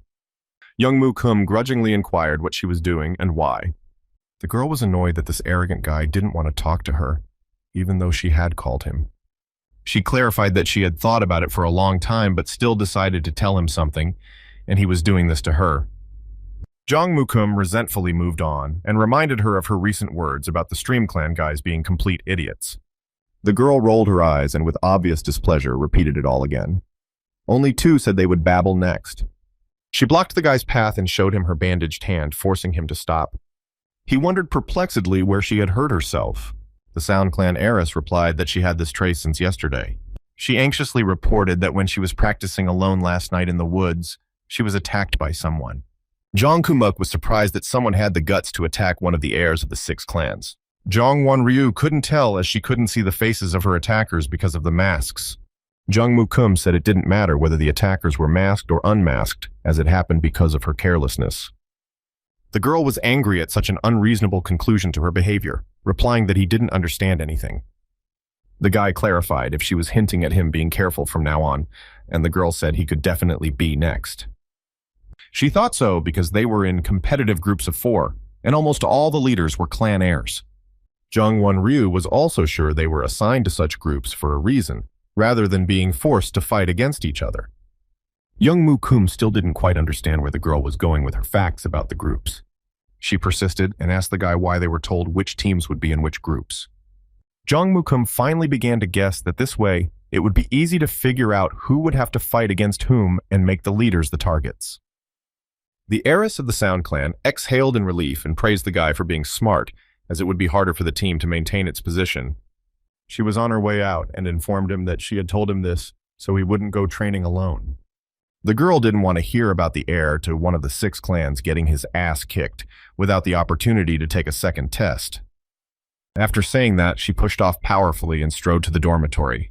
Jung Moo-kun was annoyed that the weakest of the heirs was warning him of danger. In any case, he realized that such information could not be ignored. At this time, he was already being watched by one of those masked assailants. Cheon-eun sat on the cold ground after numerous training sessions and asked the nano what his winning percentage against the avatar was.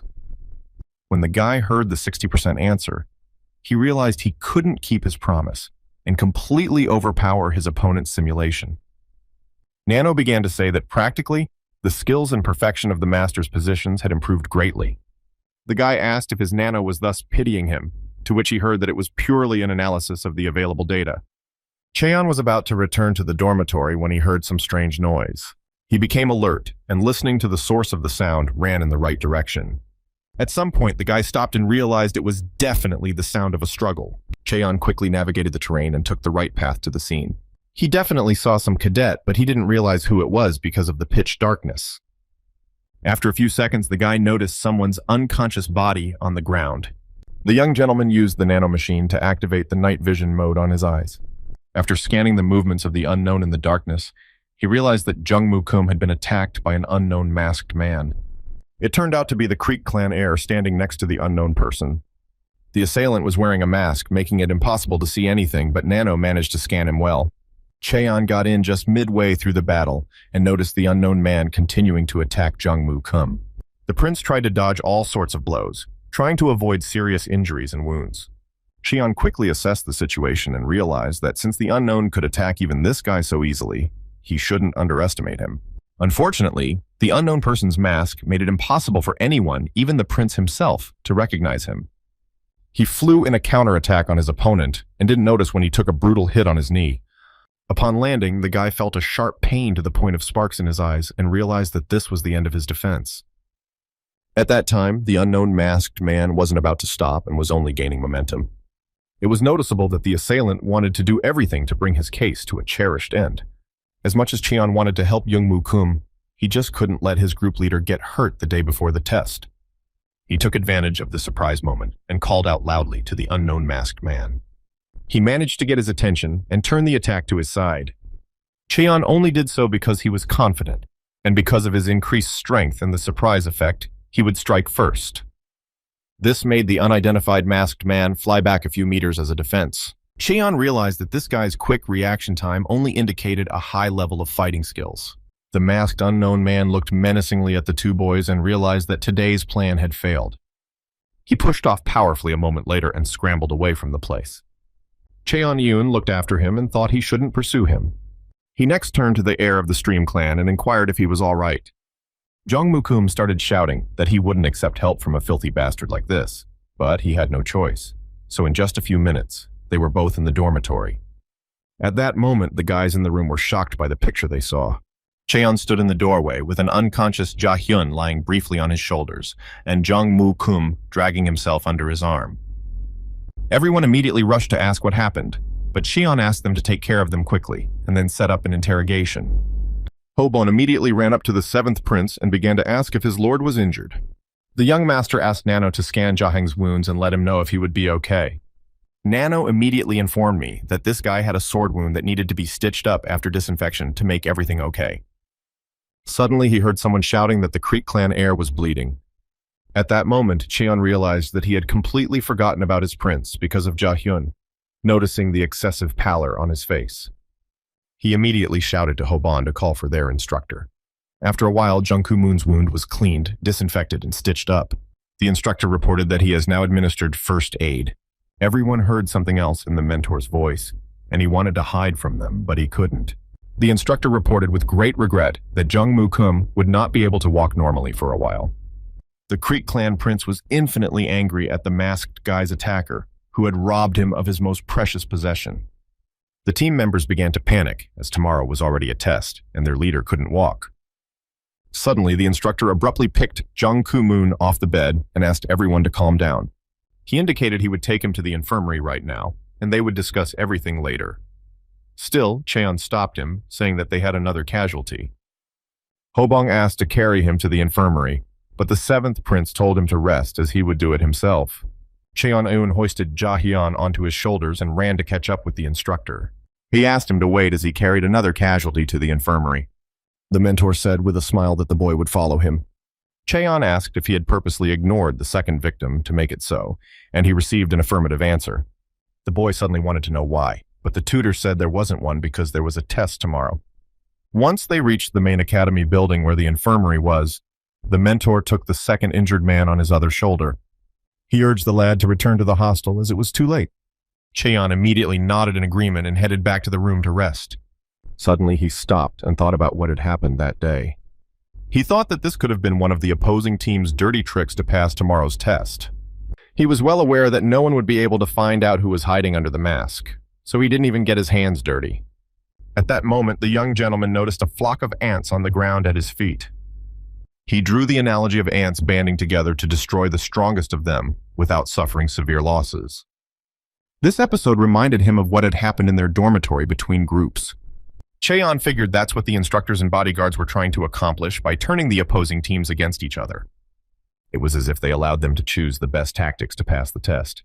In that case, it meant no more rules to honor. Meanwhile, in the room, the guys were dejectedly talking about how there was no hope for them and that they were doomed to fail. One of them even said it might be better to lose than to suffer such a fate as the prince or his mate. They continued to argue about what should be done until Cheon returned. Cheon told everyone they didn't have time to whine because they had to choose a new official leader before tomorrow's test. The cadets still didn't know what to do because they saw no one better suited for the role than their prince. At this moment, Hobong quietly approached them and suggested they think hard. He reported that he's a great candidate to be the new leader. The boy rushed to Cheon-eun in joy with the news that he could be the one to become their leader. After all, this guy was also a prince, though not as privileged as the other 6 heirs. The guys on the team looked at each other in silence for a while. Some of them raised their hands, voting in favor of Cheong's candidacy, and others joined in. The guys closest to young Koo-moon reluctantly raised their hands, clarifying that they couldn't pass the test without a leader. Cheon said he accepts that everyone voted him into the leader's seat. He smiled cheerfully and informed me that he was glad because he would do anything to ensure they didn't fly out tomorrow. Cheon clarified that he wouldn't just do everything but tell them the perfect plan right now. Between late night and early morning, all the boys were sleeping peacefully in their rooms. Almost everyone was asleep because Cheon wore a mask and asked the Nano to turn on night vision mode. Nano immediately obediently activated the desired mode, and the young master could see almost everything that was happening in the dormitory's dark corners. For a while, the guy picked a suitable action plan to avoid meeting anyone in his way. He was quickly dashing across the stairs to the high ceiling beams in just a second. He landed at the suspiciously open window of room 7 at this hour. It was strange, for it could have been the cause of someone's awakening. The guy immediately began a detailed analysis of the room and everyone in it. After analyzing the data, Nano reported that all 20 people in that room were in deep sleep. Cheon was satisfied with this answer and began to search further, jumping through the window. He asked the Nano to scan everyone's face for matches to the masked man. Nano reported that no matches were found in the room, and the guy set to work. He quickly jogged between a row of sleeping cadets, who he promptly poked at one of the circulatory points. Approaching the last of the sleeping guys, the leader here, Cheon, found that he was awake. The guy jumped up abruptly and asked who and what he was doing there. Luckily for Cheon, he managed to disable this guy in time, as there would have been more problems than in the beginning. The young gentleman was startled that the fool had almost woken the room. He decided not to waste time and quickly pulled out his acupuncture needle. Cheon made a few quick movements with the needle in the leg of the leader of this group. The guy didn't want to hurt anyone, but he wanted to pass this test, so he decided to cheat since someone tried to do it to them as well. He was finally done in this room and decided to move to the next room to finish the job. After thinking briefly, Cheon decided that the unknown masked man was not a girl, so he skipped the 5th room and headed for the 6th. He decided to see if he could find his attacker among these cadets. Nano quickly scanned the room and reported that all 16 cadets were asleep. Here, He realized that even with the 3 girls from the women's section included, there still weren't 20 of them. Next, the young gentleman quickly turned on facial recognition to find matches with the masked guy. Since no matches were found, Cheon didn't know what to do next, for he was sure it was someone from the leaders. In any case, there were no rules against injuring a leader, so he did what he had to for protection and justice. The next morning, the Fire King looked at Cheon Yoon and realized he was now the new leader of the 8th group. He was amused by this fact, so he found the second test at least amusing. The leaders from the 4 groups stood before the Fire King, who asked if everyone was ready to begin. The left bodyguard said he knows how everyone has been preparing for this test, so he must follow the rules. All 4 leaders were puzzled after the words about some rules. They walked silently down the long staircase, back to the range, back to their groups. Cheon noticed that one of them was acting suspiciously strange. He even thought the face of this cadet seemed quite familiar to him, so he took a closer look at him. Cheon decided to make sure and asked Nano to turn on face recognition mode. The Nano machine immediately activated a detailed facial scanning protocol. Within seconds, the Nano reported that this guy's profile matched the masked John Doe 100%. Cheon smiled unanimously and thought contentedly about finally finding him. The Fire King announced the start of the first round of the second test. The team that defeats the opponent will win. When he was sure that everyone and everything understood, he shouted loudly that the test was starting right now. The enemy teams immediately took their respective positions, with one team standing in a defensive posture while the other preferred to attack. The first team leader, Jungmoo Yoon, commanded his guys to line up. The Fire King appreciated the guy's unusual strategy and quickly visualized it in his head. The teams were attacking each other just as he had envisioned. As soon as both groups made contact with each other with their shields, they felt resistance from the opponents on either side. Both teams' leaders quickly gave orders to their guys to win. Suddenly, one of the opposing team was pushed out of the row and hit hard with his shield, knocking him to the ground. The leader of this team realized that they did not have the advantage and shouted for everyone to retreat quickly. He had no time to say or do anything more as he was wounded and fell to the ground. In front of him stood Chong Muen, who suggested that the guy surrender before he suffered damage. The losing team leader had no choice but to admit defeat and surrender. The Fire King noticed the match ended too quickly due to the significant power differential. He congratulated the first team on their victory and said they had passed the second test. Next, it was announced that it would be a battle of Team 5 versus Team 8.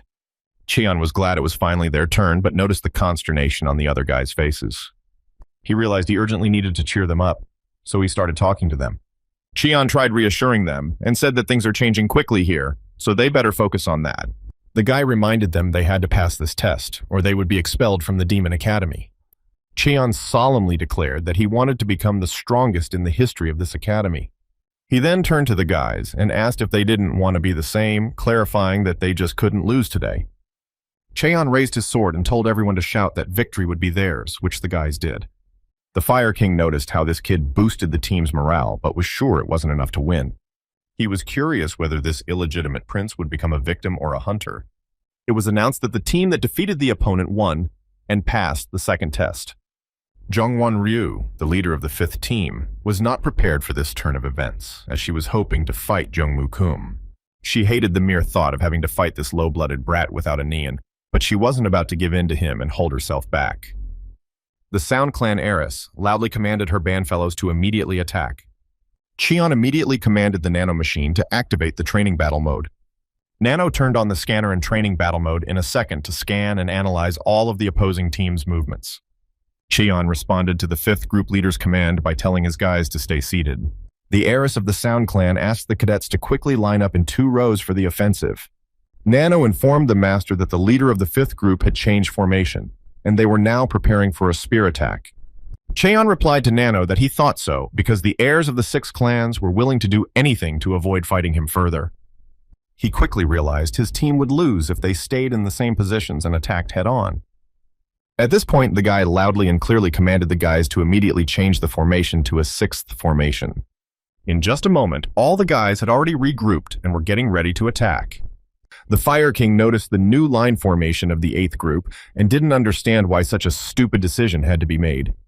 He knew that such a formation was useless if the team leader was weak, and decided that he had pinned his hopes on good training with his right bodyguard for nothing. Jungwon Ryu was already flying at the 7th prince in a rage and yelling that he had no right to do such a formation. making her team look weak in front of everyone. She pounced on Qian and met him with her shields in battle. It was a primary leadership confrontation as the rest of the team awaited orders. What was the girl's surprise when she realized that Qian had put up a block with his shield, which was powered by original energy? The Fire King was surprised and confused by such a sight, for no one had placed high bets on this guy.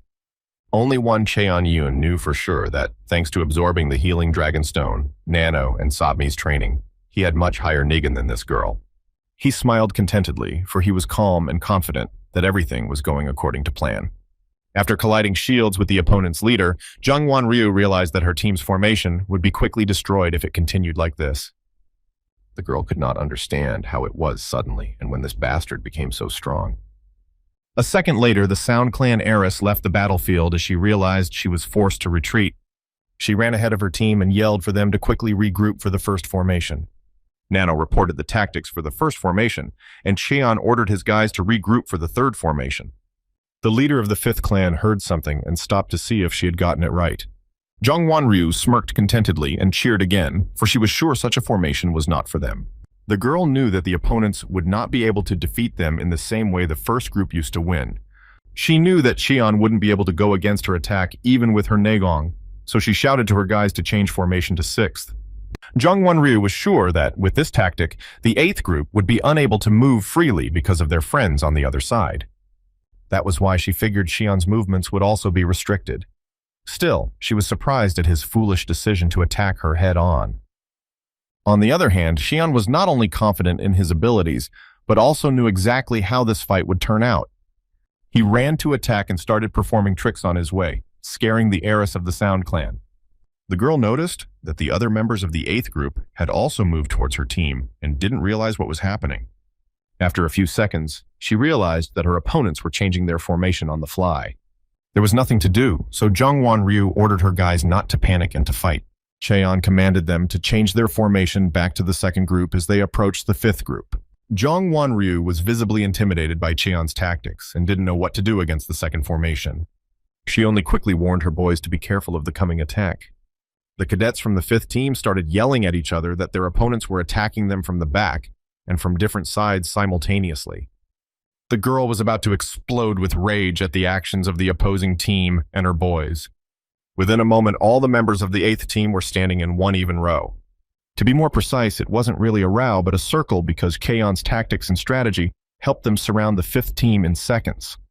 The fifth team knew they had no avenues of escape left to fall back on, which was humiliating. The evening before the second test, Cheon gathered all his team members and asked them to listen carefully to their plan of action for tomorrow. He had already come up with the idea of abruptly changing the second formation to another, without giving his opponents a chance to come to their senses, to defend or attack. Just like that, Jungwon Ryu finally realized this illegitimate scoundrel had just fooled her. Cheon wouldn't stop there and ordered his guys to move forward on the offensive. The cadets from the fifth group guessed what was about to happen and began to tremble with fear. They saw that the opposing team would not slow down and came straight at them with spears.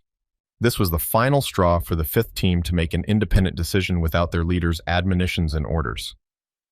In the next second, the entire team dropped their shields as a sign that they were surrendering and didn't want to fight, because everything was already obvious. The Sound Clan heiress simply couldn't allow this to happen, so she angrily shouted for everyone to raise their shields immediately. None of the fifth group members even came close to following her orders. At this moment, Jungwon Ryu realized that she didn't want to hear the voices of men shouting at her about the impossibility of being a girl in a demon academy anymore. She didn't want anyone laughing at her anymore, so she gripped her sword tighter and made her decision. The heiress looked straight into Cheon's eyes in fury and shouted several insulting comments. Lastly, she added that she would never give up, especially not to a brat like him. In the exact second, the girl pushed herself hard from where she stood and moved to attack. With her weapon and a searing fire sword attack, Jungwon Ryu flew at Cheon. The seventh prince had no trouble anticipating her movements and deftly dodging her with a powerful punch before doing so. It didn't end there, so the young lord prepared for the next attack. There was a serious fight between the leaders of the rival teams. At one point, Cheon landed a crushing blow right on the shoulder of the enraged heiress. The girl from shock didn't immediately feel or realize what had happened. All those there saw everything and were horrified by what had happened, including the Fire King. Cheon remained standing still while flying somewhere in the air. Jongwon Ryu finally turned back around and saw what had happened. The girl immediately could not fully realize she was flying without one arm. It was a second later that she landed and wailed at the top of her voice about her infinite loss in the form of her arm and the sharp pain. An instructor rushed to her and tried to calm her down to be able to stop the bleeding. Cheon listened to all this shouting and stared into the reflection of his sword, trying to figure out if he had done the right thing. Generally, that wasn't his plan. He just wanted to block her blows and force her to surrender. When he heard that the fight was over, he decided to practice more with the sword in the future so that something like this wouldn't happen again. Someone congratulated the boys on their victory and announced that the 8th group, including their leader, had successfully passed the second test. The cadets had fun watching their leader and did not hide their joy at winning and moving on to the next stage. The Fire King had to admit that this guy wasn't bad, as he used interesting techniques in addition to Negan. He couldn't believe that the drunken bodyguard had been able to teach the guy something really useful in such a short time and refine the gun. The guy's technique also showed good strategy, so he shouldn't have been underestimated. At this moment, the left bodyguard strongly regretted not taking this kid as his apprentice. There was a chance that they were now facing a martial arts genius, but the most interesting thing was ahead of them. Again, a new round of the second test was announced, with the 3rd group participating. Their leader was Jung Jun-sum, the heir of the Venom clan, who was clearly unhappy about something. Like practically everyone else, he could never think of the power that Cheon Yoon was hiding. The guy thought about it, not because of the previous fight, but because he had ducked his attack when he had masked the cadets in the forest. Somehow the Poison Clan heir was sure this illegitimate was just toying with him. In fact, this vile bastard kept his potential, all the skills, and excellent power secret. He was sickened by Cheon's satisfied smile, not to mention any of his victories. Meanwhile, the leader of the other group informed all his men that if they attacked directly, they would easily win. Young Jun-sum was sure he was right and commanded everyone to use the 6th formation immediately. The cadets on his team were a little confused about the correctness of their leader's plan when they saw their opponents rushing toward them at full speed. The prince noticed this too, and quickly ordered the boys to regroup for a second formation, thinking the other team leader was crazy. The 3rd group saw their opponents approaching and tried to maintain their wedge formation. For some reason, the leader of the other group decided that this formation would bring defeat to the 3rd group. The heir of the Poison Clan already had his sword firmly ready, confident in his strength and the strength of his boys. At the most crucial moment, when both leaders were a few centimeters away from each other, Jung Jun-sum rushed to attack. He deftly and quickly attacked his opponent, leaving him without his only defense. The poor kid looked up into the sky at his far-flying shield in bewilderment. In the next second, both teams saw Jung Jun-sum pierce the opponent with his sword. Both teams moved at each other, forming a real spectacle on the battlefield. The guys on the team left without a leader and began to realize they were not strong enough and were being thrown backward. The 3rd group was doing a great job and was ready to end the fight. The senior instructor and the Fire King watched all this closely, listening to the shouts from all sides for the 3rd team to crush the opponents. The Fire King and the instructor were a bit stunned by what was happening at the training ground, but they could not do anything about it. The heir to the Poison Clan stepped closer to the injured leader of the opponents.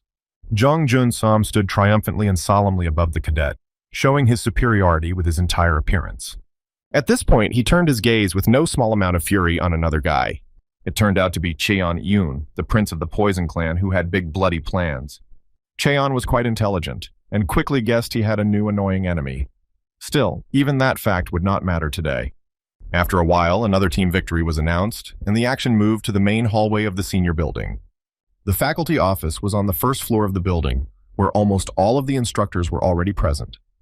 One of the mentors handed the Fire King a stack of papers containing a list of failed contestants and their grades. The fiery bodyguard told the senior instructor that many failed this time, implying great clansmen. He quickly explained that the heirs would have made it to the 3rd test if not for the group test on the 2nd, so there might be misunderstandings among the remaining princes. The Fire King grimaced and said that nothing like this would happen if they used the usual rulebook of the demonic academy. The head teacher clarified that if they didn't reevaluate the departed heirs, the higher clans would revolt against them. The Fire King clarified that the higher clans would be fine with access to the Healing Stone and the reserved library, which was not the case for the middle and lower clans. On the other hand, he realized that that was where everyone who had passed the second test was gathered right now. The Fire King proved right, as everyone who passed was heading towards the Demonic Academy's reserved library. Cheon wasn't sure if he had imagined it, or if it was true that the library looked much grander than the Academy's main hall. He also realized that the other cadets had already visited the library's first floor while he was in the infirmary, so today would be the second. The boy remembered Sob May's words, who had asked him to devote all his time to learning swordsmanship and the stream dance breathing method of the butterfly dance, as everything else was a waste of time. Even then, the young master clarified with the right bodyguard if he meant the reserve library. The teacher then asked him not to worry about the first floor, as he was already learning what was available on the fourth and fifth floors. The right-handed bodyguard clarified that nothing on the first floor could even come close to his martial art. Cheon listened to the teacher carefully and memorized everything, not forgetting that he had an assistant in the form of a nano. The guy took a candle from the table and asked the nano to scan everything from the first to the second floor. When he arrived on the first floor of the library, he was surprised to see such a large number of books, having correctly guessed earlier that he would be alone. The young gentleman remembered that he only had 2 hours to get to the first floor, so he hurried off. He immediately informed Nano that he was quickly flipping through the reserve books, which he would have to scan. Everything was going according to his plan. Cheon quickly leafed through all the books he could think of while the nano machine scanned them. After a while, the nano had already reported dozens, if not hundreds of times that the scan was successfully completed. Cheon carried another scanned book to the shelf and asked Nano how much more time he had left. Nano said the wizard had about another hour or so, to which the guy asked how many books had already been scanned. The nano machine replied that there were 55 books in total. Still, Cheon asked that their information not be transmitted to his brain yet. The young gentleman noticed that he had only examined the outer shelves of the first floor and decided to inspect the inner ones. Suddenly, he entered the center of the first floor hall and came upon a huge stone column. Next to her sat some formidable man, apparently the caretaker of the library's first floor. In any case, it was unclear what this huge rock was doing in the middle of the library. Cheon went forward and didn't even notice that the caretaker had opened his eyes and looked at him carefully at that moment. He informed the guy that it was a tombstone left behind by the Academy's main founder, who was the ancestor of the Heavenly Demon. The young master had no information about the Heavenly Demon ancestor, so he was surprised. The caretaker also clarified that this founder carved his inscription on the sapphire. Cheon found something in those words, like a carved poem that reminded him very much of something. At some point, he realized that all the writing on the tombstone was carved with his finger. The caretaker began to talk about how amazing it all was, really. You had to concentrate all your Nigan in your finger to do that on a sapphire that was almost impossible to scratch, even with a sword and a powerful gun. He also clarified that almost no one notices this stone as he reads books. Still, since the guy noticed, perhaps the blood of this ancestor flows in him. Cheon replied that he had noticed it at the last moment, which was unlikely. The caretaker said that he had been protecting this stone for 20 years, but no one had ever looked at it, including the heirs of the 6 clans. He said he had already taken up much of the young master's time, so he would not interfere with him. Cheon-eun was about to go further away when he suddenly noticed something interesting. Someone had scratch marks on the tombstone as if hiding something else. The guy was not confused and immediately asked the nano to scan and analyze these traces. The nano machine immediately began scanning and analyzing the surface of the tombstone. Nano informed the master that these marks were left by a sharp sword, which surprised the guy quite a bit. He wondered who could have done such a thing on a precious Heavenly Demon ancestor stone. Nano immediately answered that, according to the analysis of the depth of the footprints, 2 people could have left them. Cheon highlighted the scratch marks again and realized he would never exactly answer his question. He asked the nano to show him the sword marks in 3-dimensional augmented reality. The guy noticed a massive difference in the amount of force, and at what angle the sword strike was delivered because it is evident under the nano scan. Looking more closely, the thought occurred to him that these scratches might have been hiding the original scratches. Perhaps Cheon could have been right, and these haphazard marks on top of the old ones were left by someone on purpose. The guy asked the nano to remove all the marks on the stone, down to the very first ones. The nano machine did as it was told by the master, who had already noticed something. The young lord stood by the tombstone and noticed that these sword movements were not ordinary. Such movements were formed by an unknown bundle that combined them into a single technique. Cheon lacked the comprehension to determine such complex movements on his own, That's why he asked Nano to analyze the traces and create their stimulation in augmented reality. Before doing so, Nano informed the master that since ancient times, the hardness of sapphire has been a way to measure a person's strength. At this moment, a caretaker approached him and inquired if the lad had gone to read books. He noticed his genuine interest in the tombstone and asked if the man was interested in the mess behind it.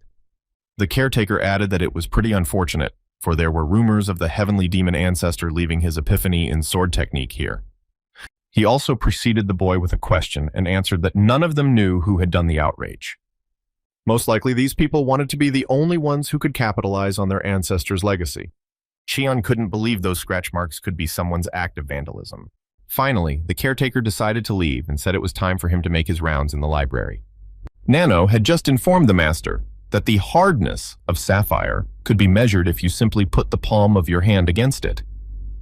The young gentleman didn't hesitate for a second and immediately rushed to place his hand on the tombstone. It began scanning and analyzing the data received by touching the stone. Nano reported that the hardness measurement has been completed. If you set the standard at 10, it would be a solid 7 here. One way or another, the guy couldn't stop wondering who had destroyed the present sword mark. Using complex sapphire analysis, Nano recreated the sword marks in augmented reality. Cheon looked at the simulation in bewilderment and even asked who he was. Still, Nano said the simulation didn't support the conversation. As the simulation of sword strikes on the sapphire began, he only wanted to say that he didn't understand anything. The simulation portrayed the striking so believably that it was hard to distinguish it from reality, except for how it looked. Cheon was surprised by this sight because only he could see it.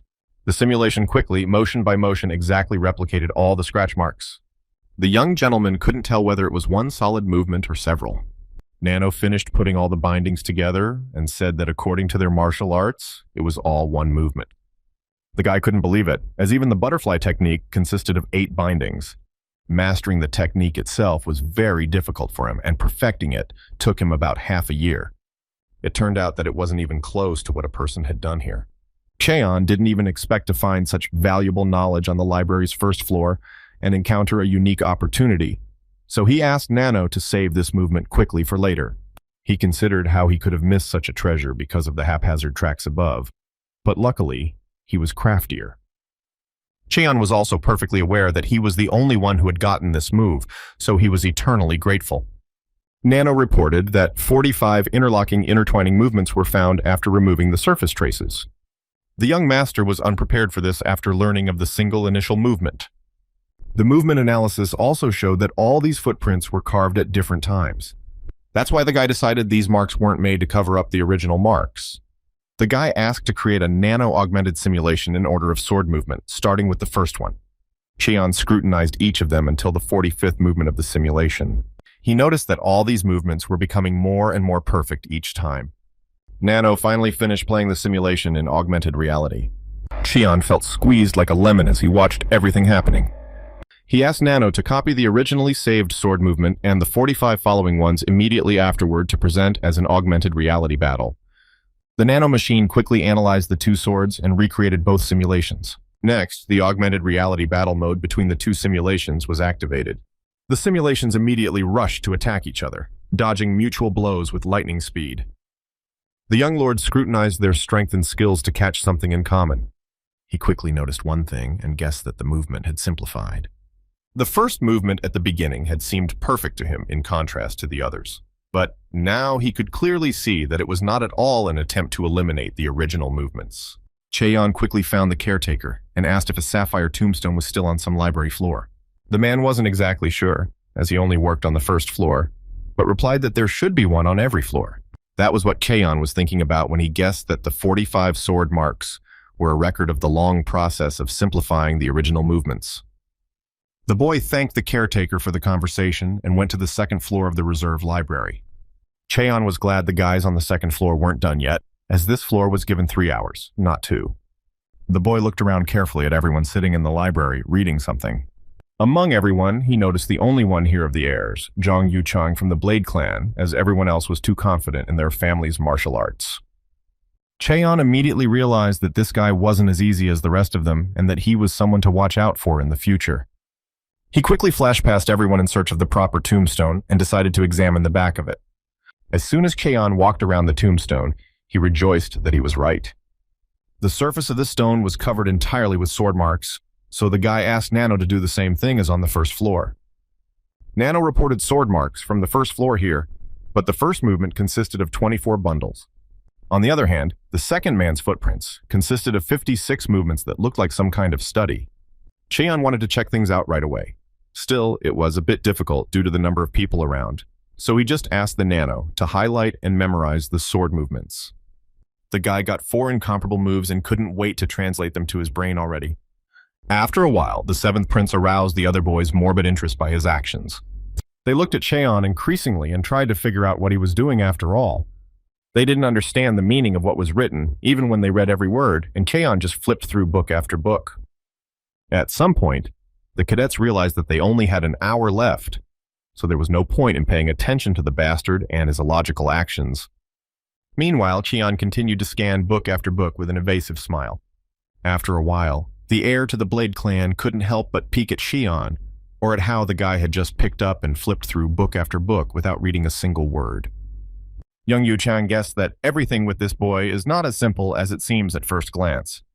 Nano reported that 156 books had been scanned, and the master asked that all the data received today be saved. The boy hoped that would be enough for further testing. The young master knew that although the original butterfly technique was one of the top 10 techniques in the top 10 martial arts academy, he shouldn't be overconfident.